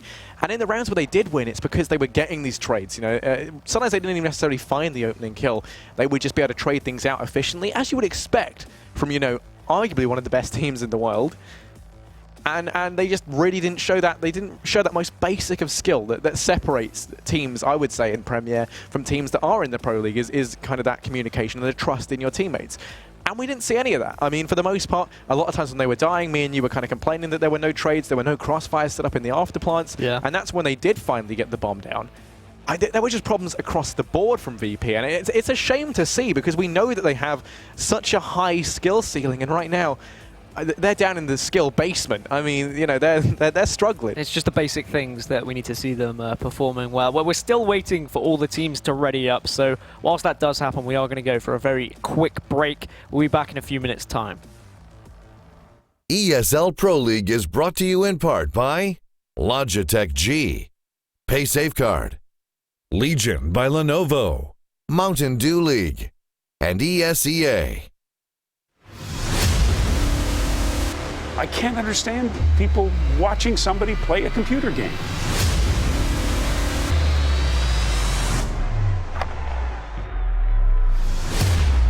It's still not a sport. It shouldn't be on a sports network. But I don't know if athlete is the right word.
This is your chance to actually make it into the Pro League, be a professional Counter-Strike player. That's the thing that Mountain Dew League provides.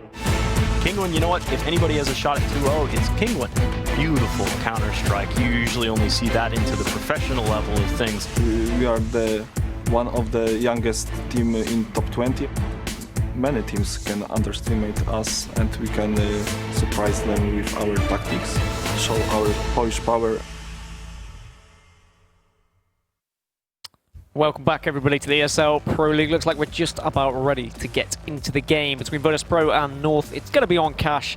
Inferno wasn't really that pretty to watch, let's be honest. It was a slaughter. It was a little bit dirty. I felt like I needed to take a shower after watching it. I didn't feel comfortable. I was out of my comfort zone throughout the majority of the game. Hopefully now we move into cash and VP can kind of reel me back into that comfort zone, make me feel safe, warm, like cuddled into a blanket kind of feeling. That's what I want from Virtus Pro. But you don't think that it's really going to happen, do you? You don't think Virtus Pro have it in them? Yeah, one thing I keep saying is it would be amazing to see this comeback, and it would be very, very typical of VP to do things at the last minute.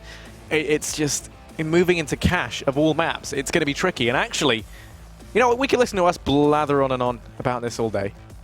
But the game is about to start. North, Danway kicking things off over on the T side. VP on that CT side, and pistol round underway. You can already see North looking like they're going to be boosting up a player in towards middle. Actually, two players getting boosted on up, and just raw aggression coming out from these guys as they make their way on through. Cajun B on the entry, and Taz going to lose his head already. The man advantage going the way of North as they grab control of mid, and Pasha to try and turn things around. Does find some damage, but the bomb's going to go down up towards A. Yeah, Pasha just can't quite find anything, but Neo does flank round from behind. Bomb goes down now. MSL is going to position himself in a decent position. Cajun B also just watching these rotators, trying to tag anyone, but can't quite find anything. Neo continues his run of dominance, to be honest, taking a second frag now. He's going to push in. Config in a great position. Can't quite find it. Eventually, no, doesn't get it. Neo continues now. Finds his third frag of the round, and it's just all down to MSL in a 1 versus 3. They do have very little health. He finds one, can't find the second though. Neo with the 4K, and then defuse to boot as well. So a nice start for VP is exactly what they needed. Yeah, a perfect start from VP. Neo firing on all cylinders, getting himself 4 frags, securing that pistol almost single-handedly. Snacks chiming in with 1, but other than that, all eyes firmly on Neo. And this is a great start here for VP. This could be the the wind in their sails that they so desperately needed to try and prove all the naysayers wrong. And we can see them buying on down. Just the rifle for Neo. Everyone else going to be on the SMGs. Pasha with the MP9. My man, giving that gun some love. It's fantastic. And actually, North, they're going to force buy up. Don't want to leave VP in a situation where they can start to pull ahead early on. And Config, speaking of heads early on, finds that of Neo. He's going to go down. AZ with the UMP will be swiftly returned onto. Into a 4-on-4 we go in North. Well, it's looking like B might have been on the cards early on, but instead, they're going to just change things up and make their way back over here towards A. Now, Snacks has actually gone aggressive up towards A main. This could work out brilliantly, or it could be very, very bad. He gets spotted crossing in the smoke, and oh no, Magisk to take his head off. The man advantage turned back in favor of North as they boost up Config in mid with that rifle. Only SMGs now for VP.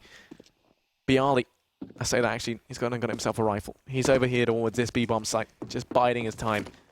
Playing it passive, 2 players for VP up towards A. And North, I mean, they've got plenty of time left to make their mind up. They can actually afford to scout these sites out and go into the one with the least amount of players on, especially as they rotate Taz in through mid over towards that B-bomb site. They take the gamble, leaving Pasha on A alone. Definitely take their time here. Still 45 seconds to work with. They'd be better off pushing A, to be honest, avoiding that M4 completely. Of course, they won't know who is who and who has what. They just need to make a decision. They struggled throughout Inferno, VP. But now, Bialy will find one, doesn't find the second, unfortunately. Magisk takes him down, and they have a 3 versus 2 advantage. Taz is just going to be smoked off. Does have the opportunity to push through if he wants, but instead he's just going to lurk in the smoke here. Try and get any sound signals as Cajun B does spot him just barreling through the smoke there. And the last player, Pasha, is going to come through vents and just be taken down. Nice and comfortably by Config. So North will pull this back. It's going to be 1-1 after the early pistol round from VP. I wonder if that's going to be all their hopes and dreams just shattered instantly by North. Incredible stuff from them to be able to pull that one out. And I mean, you can just tell the confidence on North right now. I mean, they go for that very aggressive buy. It's something that, you know, it was high risk, high reward, and it does pay out for them. VP, they're instantly just going to go ahead and forego this one. Deagle's across the board. Pasha's got some utility, but that's and the armor behind him. And when I say utility, I mean a singular flash. So that's it for VP. They're relying on the raw aim on these Deags, these high-powered hand cannons, to try and hold back the might of North. And, well, already we can see that MSL's made his way towards Squeaky. AZ about to clear out A main. Does have players boosted up in middle to try and assist. And already Neo has been tagged down just a little bit by Config over here towards B. He's not looking too healthy. Forced on back to headshot to play things passively. The rest of the team now making their way out towards A. Magisk in mid. What better watch out, because There's no brakes on this murder train. He picks himself up too, Snacks. Actually, he's going to put a stop to it, just being the buffer up towards A. Slams one into the face of Magic, but the trade does come through. Neo retaining a mid, going to fall as well. It's all on Bialy. 1v4, rotating in from B. I've seen crazier things happen. And it's not going to happen today. MSL just finishing it off. You're right, you have seen crazier things happen. Because that wasn't that crazy. That was definitely not crazy whatsoever. There was a murder train that apparently had no brakes, but it was stopped quite easily. So yeah, maybe he just stood in front of it, really. Yeah. If there's no brakes, he just shoved the wall there, and eventually it was shut down. But the important factor, North, 2-1 lead now. 4 AKs to work with, just 1 UMP for MSL, but look on the side of VP, just pistols. There was 1 grenade to work with, but that's already been popped across. It's not taking any health off anyone from North. Snacks is already down to 43 HP here, as North are worming their way around and trying to find any sort of entry. If they've been kind of working out the economy of VP here, they'll know that they're going to be very low. Just have those pistols so they can take their time and really decide when they want to push into a site. It should be a fairly comfortable round for them.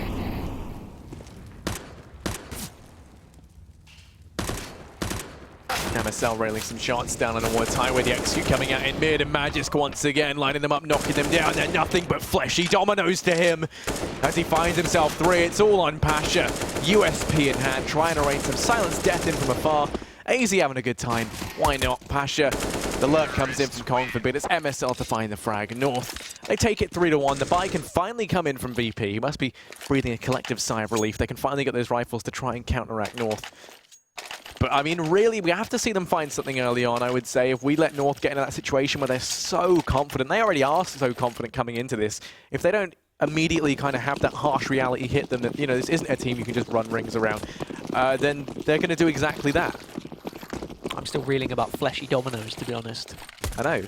I mean, I don't know where my head's going, but it doesn't sound pleasant. Sounds like something I wouldn't want to play with as a child, that's for sure. Apparently Magisk knows exactly how to deal with them. Just putting bullets through them.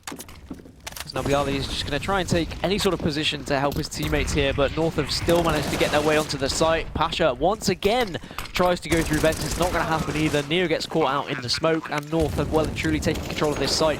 A 5 versus 3 advantage, make that 5 versus 2 as Config takes down Snacks. And now all to do for VP here, 2 versus 5, but there are some weak members of North. Yeah, the issue is here, right? Everyone's tagged down low, but VP, they've been locked out in the site from the utility so early on that they've basically already given this up, and as Bialy goes down, it all falls under Taz, and they're already hunting. They've sent out MSL on that UMP to look to try and find him. Everyone else is going to try and exit safely. They know that MSL's cleared out large areas of the map, so they're just going to look to try and follow him, and at this point, they're not really too bothered if they lose anyone anyway. If they keep 4 players alive, they're going to make money. 5 would be ideal, and actually, Taz might be able to hold on to this at least. Does manage to keep the M4. That's a bit of a bare minimum. But right now, it's all eyes on Magisk because he currently sits top of the board. He's been doing phenomenal with these entries over in mid. They just don't know how to deal with him. And it's not like, you know, we've seen any crazy AWP plays out from middle from north, you know, with Config kind of carrying that AWP out. No, instead, it's just been Magisk with that rifle taking heads off. I was wondering whether the AWP was going to be the saving grace for VP, maybe get it in the hands of Pasha. He did a little bit of work on Inferno when he started to be able to have it for consecutive rounds, and I thought maybe on Cash, if he was able to get it, they could have done more of that magic. But Config gets the early pick onto Neo, and now he looks for more as well. Unfortunately, falls to Taz in the end, but perhaps the damage already done. Snaz tagged down to just 7 HP, I believe. Might be 17, I don't know how my eyes are working right now, but it's 4 versus 3. Or make that 4 versus 2.5, I guess, with Snacks still being in the equation. AZ is going to be able to get this bomb down. You just came up with my favorite VP couple name, Snaz. You know, it's Taz and Snacks together, an unstoppable duo, and brothers in arms, as they both have rifles now to hold up. The Snaz combo. Pash is alone in mid, looking to try and go on his own right now. Has himself a CZ, has a flash, wants to try and get himself a rifle to hold on to. And Cajun B might be the player to hand one over as he walks into the crossfire they have set up. Oh, okay, Snacks looking the wrong way, has his face removed. Cajun B going to be tagged down low, but he's looking to get the hell out of there. Taz claims a life as well over there towards the B-bomb site. They know where both these players are. The hunt is on. as AZ makes his way towards that B-bomb site. Cajun B is still toying around with the idea of finding Pasha in mid, but Mag just comes around and does it for him. Taz going to go down as well. They don't save anything, so what was looking like an okay kind of worst case scenario for VP quickly turns even more sour. They have more than enough money to buy, but a little bit extra in terms of the rifles they could have potentially taken out of it would have just absorbed that cost that much more, and actually means that they could have potentially forced bought into that next round with a fairly decent buy. So we are going to see the AWP on Snacks this round, see if he can do any work, see if he can perhaps try and encourage some sort of a comeback here. Just a 4-round deficit, it's not awful at the moment, but the momentum certainly with North. Cajun B also going to have an AWP of his own. So we'll see where they're going to position themselves to try and take this fight. Bialy going to find his way into the vents once again. The vents of doom if you are Pasha, because he seems to be dying there pretty much every round. Config is just working his way around this smoke. No by boxes just yet, so he can back off, give that information to his team that no one is pushed up aggressively. Snacks just holding this angle. Might be greeted by another AWP, but Cajun B is shut down immediately. A bullet right between the eyes, so Snacks wins the AWP off. And the AWP is snatched up by the teammate. No, it's not actually. I thought someone had picked it up, but the AWP's still on the corpse of Cajun B. AZ was definitely looking at it, trying to jump for it, with the smoke coming down. He should comfortably be able to pick that one up, if he would like. Pasha, he's sneaking in through mid. He could be the one to keep an eye on as he comes in from behind. There's actually no one watching the angle just yet. Mag is looking like he was going to keep an eye on it. Pasha goes for a little jog there. They might have heard that out. They're going to peek on round and config his 6th scent. The spidey senses are tingling and it nets him that frag out on a Pasha. The quick 180, the head removal.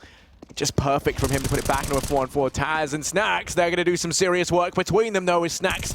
3 frags for him. Taz rotating in from middle, going to take the head off AZ, and VP come crushing down like a ton of bricks on North in that round.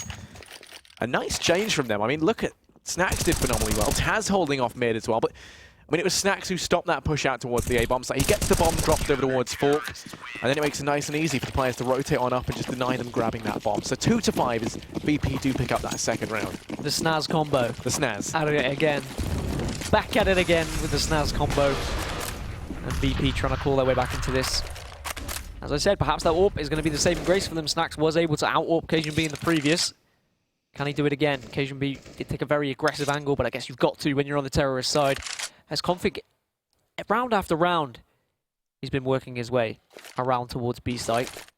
He's only been challenged once when the Deagle was in play for VP when they went for the deco. Is he going to push through the smoke? Might be able to catch Neo off guard, but he's being tagged down, just 76 HP. Does push through the smoke, but somehow spins around and slaps Neo right in the face with a bullet. Bialy is saying, what on earth happened? Thankfully, Neo and Taz come to the rescue as Cajun B finds Taz just dawdling around throughout middle. And we're into a 3 versus 3. Pasha looking to try and take some aggression here. It's going to be a bit unwarranted as he walks into the waiting arms of AZ, who takes the opportunity in his stride, to pick that up. Extends the man advantage now, means that North find themselves with that extra man as they make their way over here towards B. Bialy is going to be alone. 1 versus 3. Push coming on through. Smoke goes out, and Bialy, he's got to try and hold this back. Buy time for the rotate to come in from Snacks, who's already looking hesitant. Not going to be rotating on through, but Bialy, like we said, peeking on out, will go down to Cajun B. And now Snacks rotating around with the AWP in the retake. Probably the least ideal gun to have in this scenario, but he might be able to make some magic happen. Cajun B going to have an AWP of his own, currently residing in towards Checkers. Snacks got to try and find the man on the site. It might not be the Big Apple, but Snacks is still hungry. He wants to try and pick this up. Coming on through for his team. So many angles left to check, and he does actually spot the player on the site, but MSL going to take his head clean off. And look at him there, slumped up against the boxes. Defeated. Head hung in shame.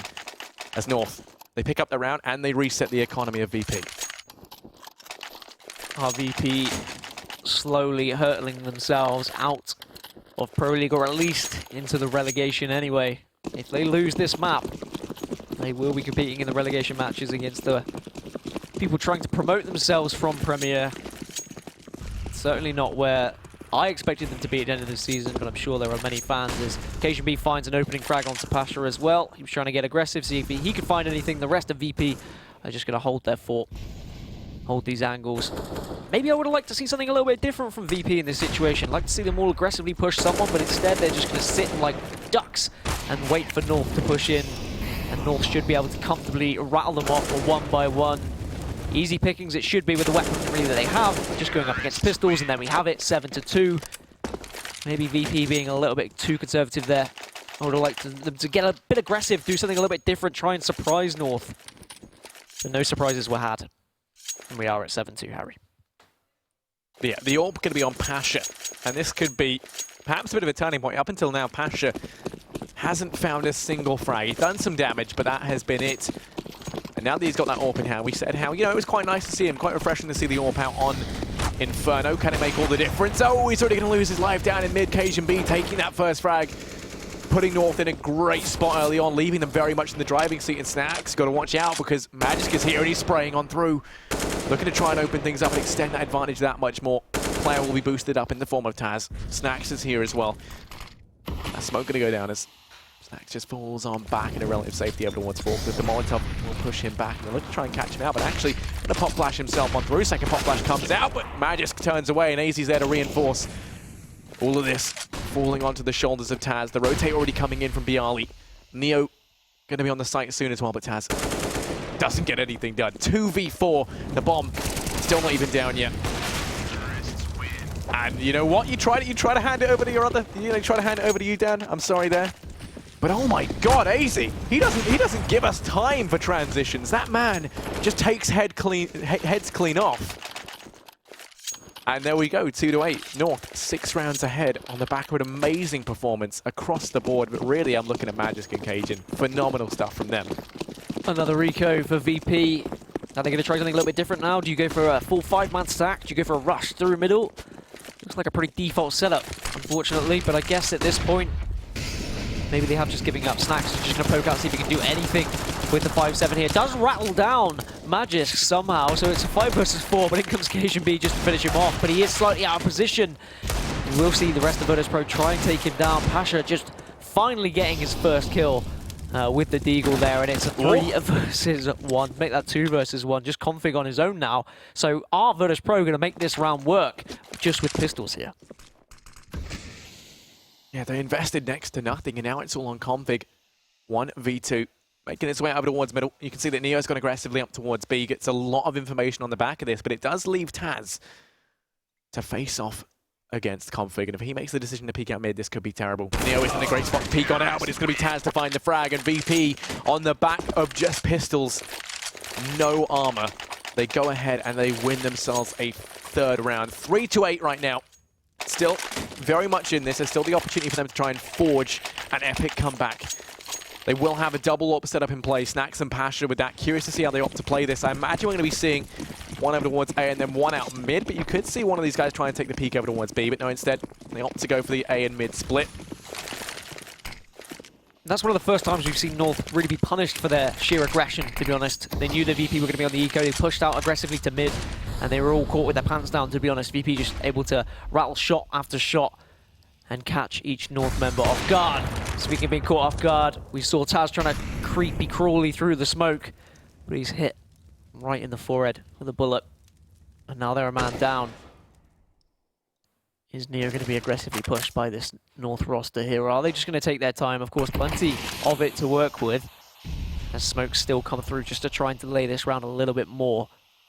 I don't want to see anything too crazy from North now. They can certainly just work together, push, execute, and they should be able to take this round. If they go for anything a little bit silly, they might be caught off guard by one of these AWPs from Virtus Pro. And actually it's Snacks who's going aggressive into Squeaky, going to be the player off the grid. Bialy finds config over in mid, and now rotating back up over towards A. It's Neo on B who continues to slay, and well, things could be going VP's way as the push comes on through out towards A. Bialy going to go down. Now it's all on Snacks. In Squeaky gets himself 1. Magisk. Oh, okay, Snacks. What a monster you are. Gets himself 2. And okay, this could be the comeback coming in from VP. A bit of a change in momentum. You can tell they're feeling more confident as they find themselves a 2nd consecutively. And we might be clutching at straws here, but little things like that can be the thing needed to give you that wind in your sails, the return to form. Let's hope as VP now find themselves only 4 rounds behind. Those clutch moments, they give you a little bit of adrenaline. They can pump you up, you get excited, and having that adrenaline just running through your veins certainly helps in these situations. I think North slightly overcommitted. There was a man just aimlessly wandering through middle and he got caught off guard perhaps he could have been working with his teammates and they could have pushed through A and then executed, and it might have worked out a little bit better, but VP won't mind. As you said, perhaps this is the comeback that they so desperately need if they're going to have any chance of not being in relegation. But AZ does kick things off onto Taz. Thankfully, Neo will get one of his own. Config going down. Bomb looks like it's also going to be planted here at the A site. And VP are going to have to go for a retake. Yeah, no rotating players on round. Now, this is the issue. They only played one guy up towards that A bomb site, and they've just left it for the retake. Now, they've got plenty of utility to expel still in towards that site. North do have more, however. Magic's in a bit of a risky position. If Pashu checks this, he should be able to pick this frag up. And you should have been able to see his head there. Now Magic's hopping on over towards the forklift. They find themselves one frag early on, but Bialy is there to trade things back into a 3-on-3. Bomb time is ticking down. They've got to go fast if they want to try and make this work. And already, with Snax's positioning, they've made that call to save. So North, they're going to go ahead and pick up a 9th. But it is somewhat on VP's terms. You can see they're locking down this site. They're not letting anyone save. AZ will be the one survivor.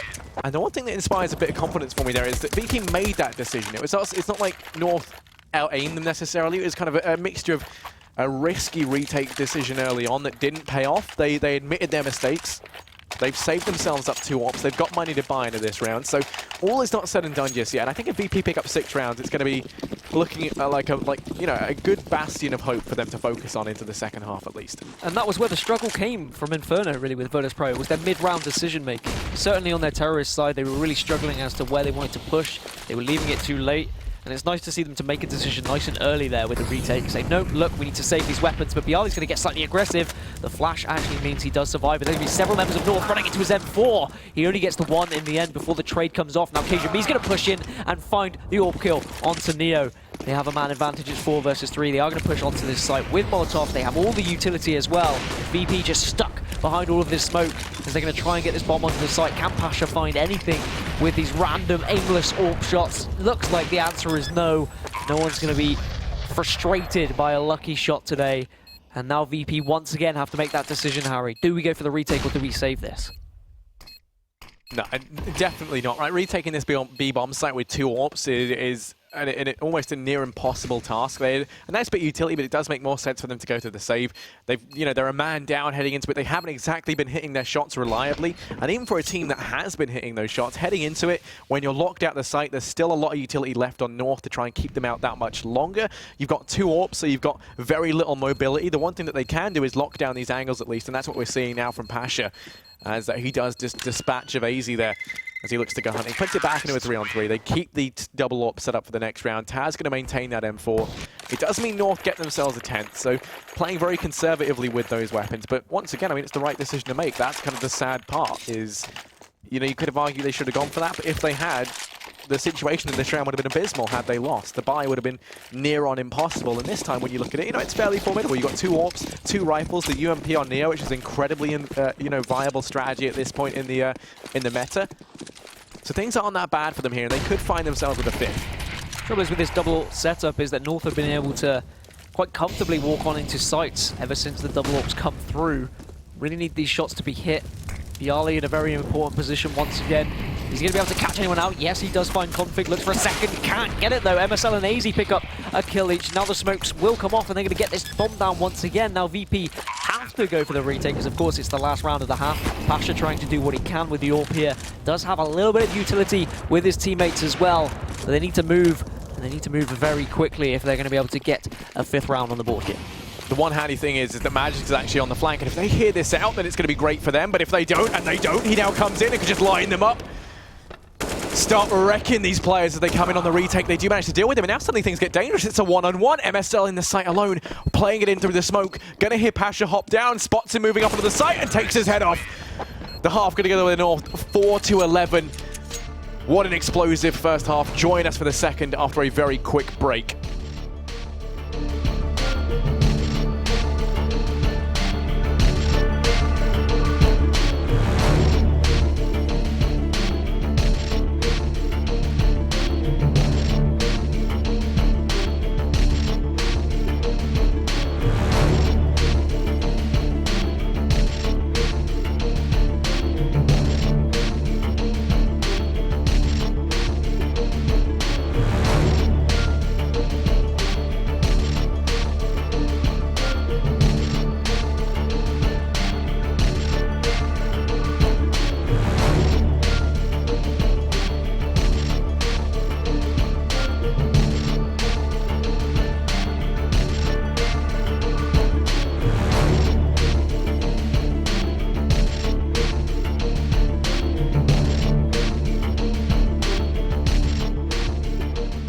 11-4 to North after the first half then, and perhaps we are finally seeing VP being secured in the relegation zone, or is there hope, Harry?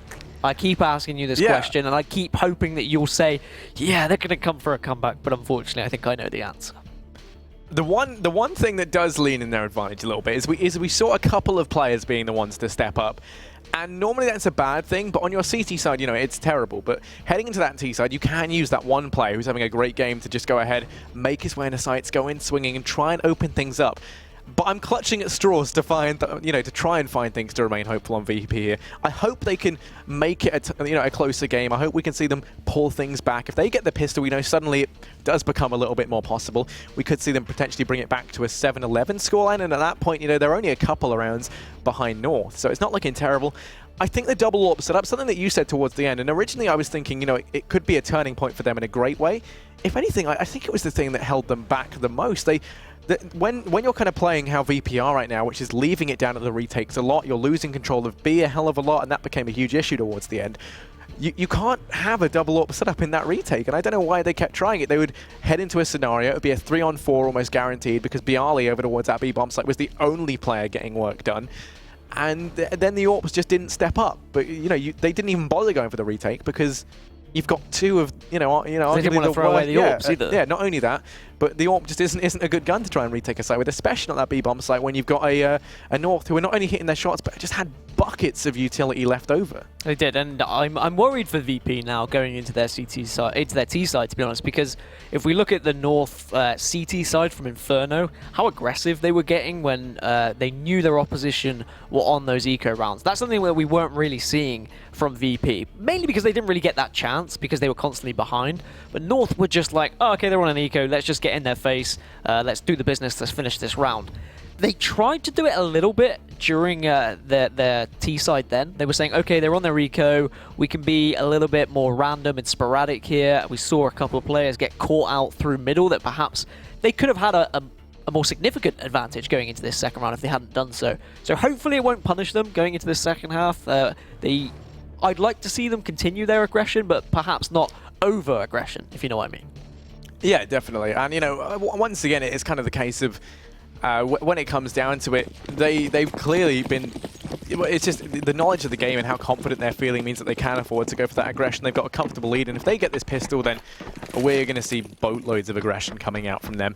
But, aggression aside, let's see how the second half does pan out, as already VP just sprawling out towards this A bomb site. They go rushing on in. AC prepared to take some heads off. Only gets one. It's Cajun B instead. Up from rafters. Oh my god. Cajun B gets himself 3, and he's going to be in the money. 4-12 as North go ahead and pick up that pistol. I don't think that VP could have asked for a more damning start than Cajun B rising from the mist and presuming to click on heads. Cajun B getting 3. You did say that you wanted to pursue your career as a rapper. I think that's a good start. You're certainly getting there with all your rhyming. It's tricky, but it's the life we chose to live. It is indeed, but this isn't the life that Virtus Pro were hoping to live with, to be honest, being at the rock bottom. Well, not quite the rock bottom, but almost there at the bottom of Pro League. Sitting in that relegation zone, and several members getting tagged up by that grenade as well. Just a scout on Neo. Can he do any crazy things with it, or is he just going to be shut down immediately by Config waiting around? No, it's MSL who actually will do the damage, and now Config comes in to clean up the rest. It's just an easy peasy lemon squeezy game for North at this point in the game, to be honest. Now they should be able to close this one out, Harry. They've been able to just perform so successful throughout both maps, and VP now losing that pistol looks like it might be a massive hindrance for them. And, that was the worst case scenario from their perspective. Now we're going to see North fairly comfortably arrive at a 4-14 scoreline before VP can get the opportunity to buy. Config has already got that AWP because of the killing spree he went on in the previous round over towards B, misses that first shot. And now VP looking to try and make their way out over towards this A bomb site. And actually only Magisk is here with the Famus, able to find one. Config over at B does this dispatch of Neo. Bialy's able to get one in retort. Bomb tries to go down, but Taz will be eliminated by AZ. Pasha alone, naked, afraid. Glock, the only thing he had by his side, and he will go down in mid. 4-14, 10 rounds the difference. At this point, a tiny bit closer than Inferno was. The tiniest bit closer than Inferno was. But now we're going to be seeing VP on the buy. AKs across the board. They don't have an AWP to counteract the mighty config, and actually Magisk with the auto sniper. Well, if that's not going to rub salt in the wounds, then I don't know what will. As you said, a little bit closer than Inferno, but kind of the score lines that we were expecting, judging off previous results from both of these teams. VP really not performing, but North really shining at the top of this Pro League, and now moving through to finals. They're going to be feeling hot with momentum coming through from these games. Neo, please! No, not like this, Neo! Oh, not like this. That's not how it's meant to go. Magisboy with the auto sniper just shutting these guys down. Has the crossfire set up with Cajun. And I mean, if I was Neo, I wouldn't be feeling so much as tilted. I would be physically 270 degrees the wrong way round.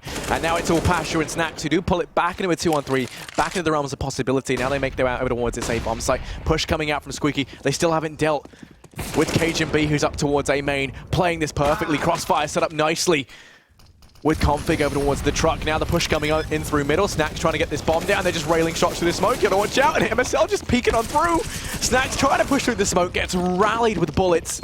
And will go down. 4 to 15, sorry, is North. They're gonna arrive at match point. 270 degrees is a very specific angle you've got for there. I feel like you've thought about that far too much. Or maybe nowhere near enough, because the angle I picked wasn't good enough. No, well, I nearly said 180, but then I realized it depends what angle you're starting at to how much you've tilted, I guess. So don't beat yourself up too much about it. I feel like we've taken this now to mathematical levels it was never intended for. Well, we move into potentially the final round. Look at North. Here we go. 5 AWPs. Yeah, no, they're confident. They're good. 5 AWPs versus 5 AKs. The ultimate question. The one that everyone's asking. Snacks. At least going to find Cajun. And let's see if the AWPs can make it work. North, the ultimate. The ultimate disrespect. Yeah. A lot of bad manners from North, but I guess when you're sitting pretty at the top of the table and you're comfortably winning a game like this, why not go for a little bit of flair? It's not really paying off at the moment. They are a man down. I wonder whether VP will be well aware of these 5 AWPs, and MSL just looks away as Snacks creeps round through the vents, and now there are just 3 remaining. Can they do a work with these AWPs, or are they going to be punished for their flashy decisions? Well, Config finds 1, but goes down to Snacks. Just 2 remaining now. This is going to be a very difficult retake, so it looks like VP are going to be able to put their 5th on the board unless we see something insane from North, to be honest.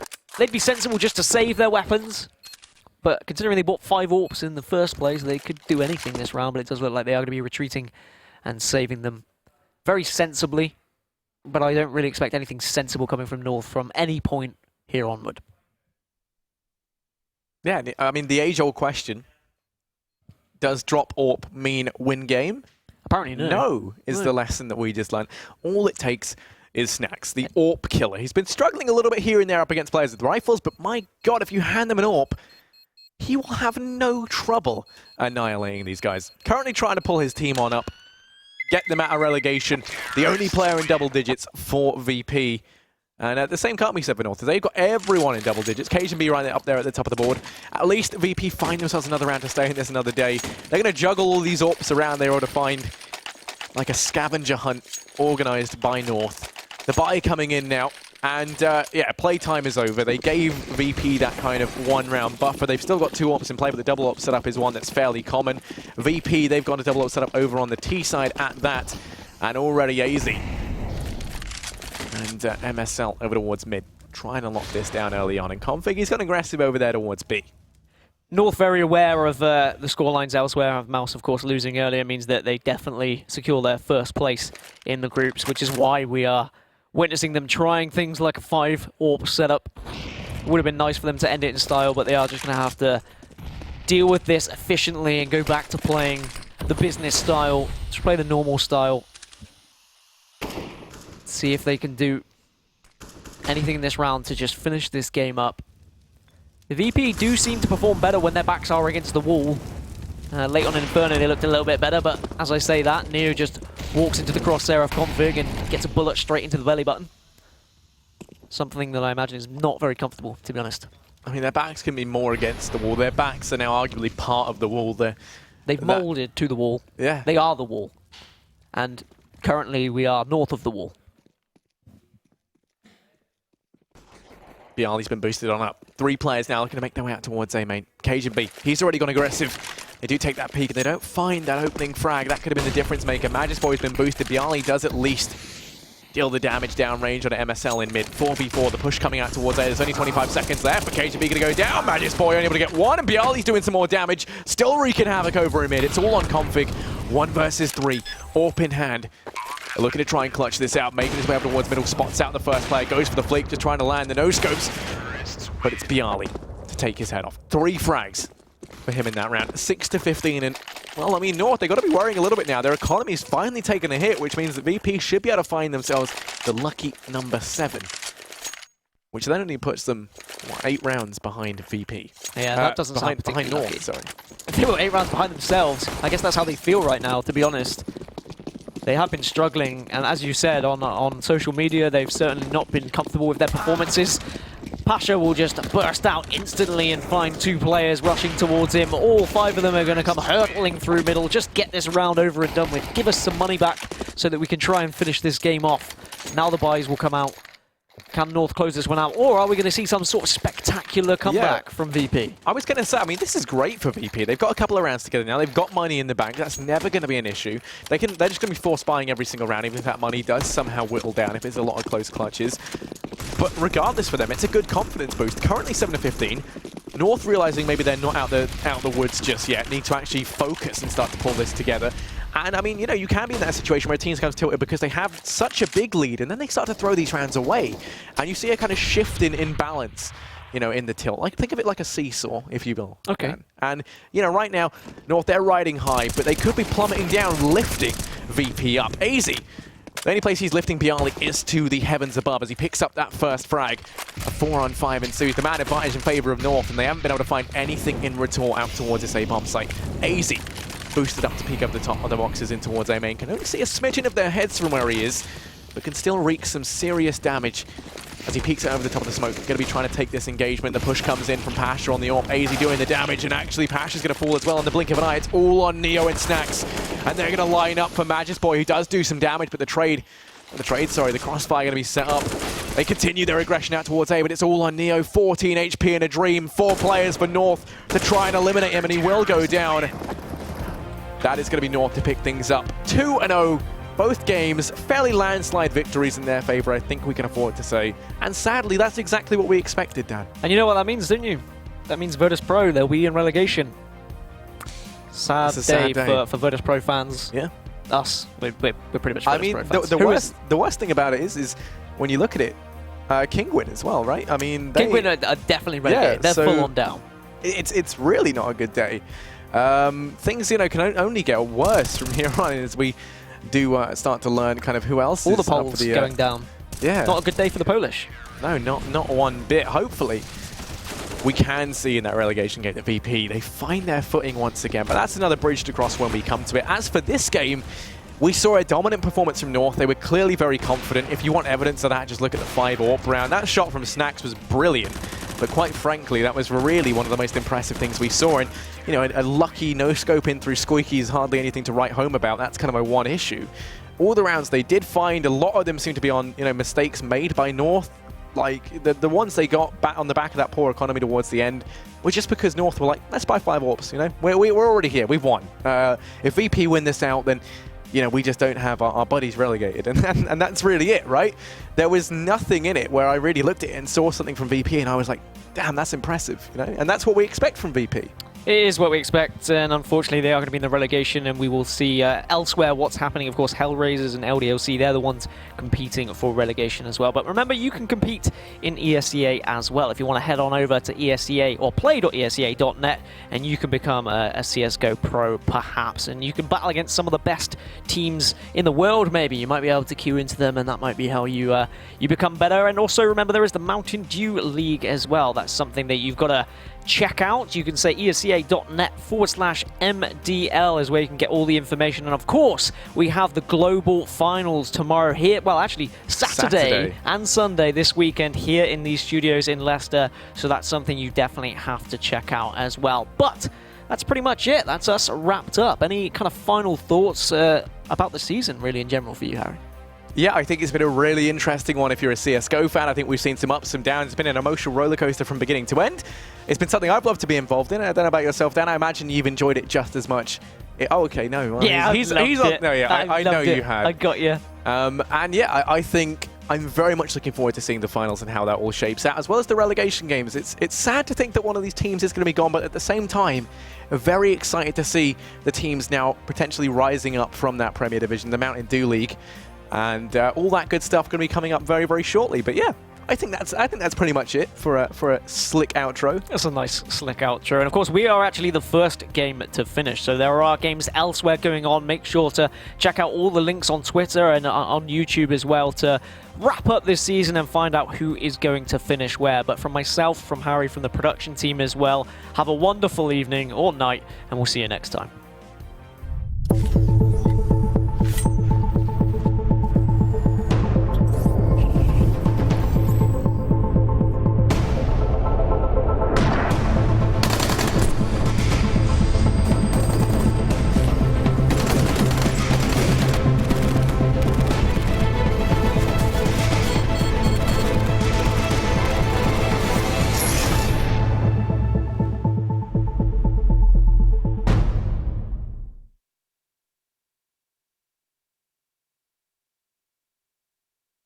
ESL Pro League is brought to you in part by Logitech G, Pay Safeguard, Legion by Lenovo, Mountain Dew League, and ESEA.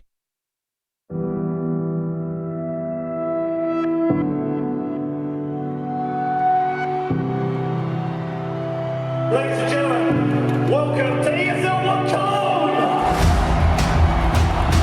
2 headshots in a row. Inferno's about to bring it back now. All on Nico. Trying to see if they can get the defuse, and Nico. Oh no! Phoenix! Has to keep Virtus Pro alive. Taco once closer. AW. He's looking further. He's gonna get a hit on headshot again. Oh my god!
It's important to be part of the Pro League because it's sort of the premier league for all the North American pro teams, and also it gives you the opportunity to make the LAN finals and play against some of EU's best as well.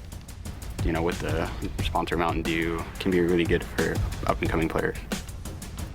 It feels amazing to have this opportunity, and I'd never take it for granted, that's for sure.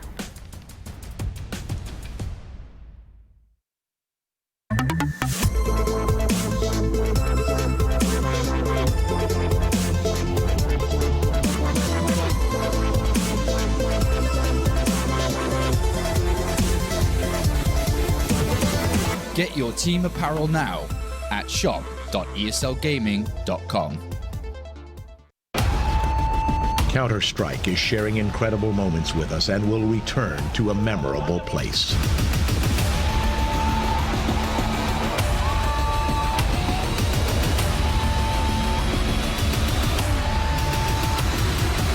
Get your tickets now at proleague.com/Dallas.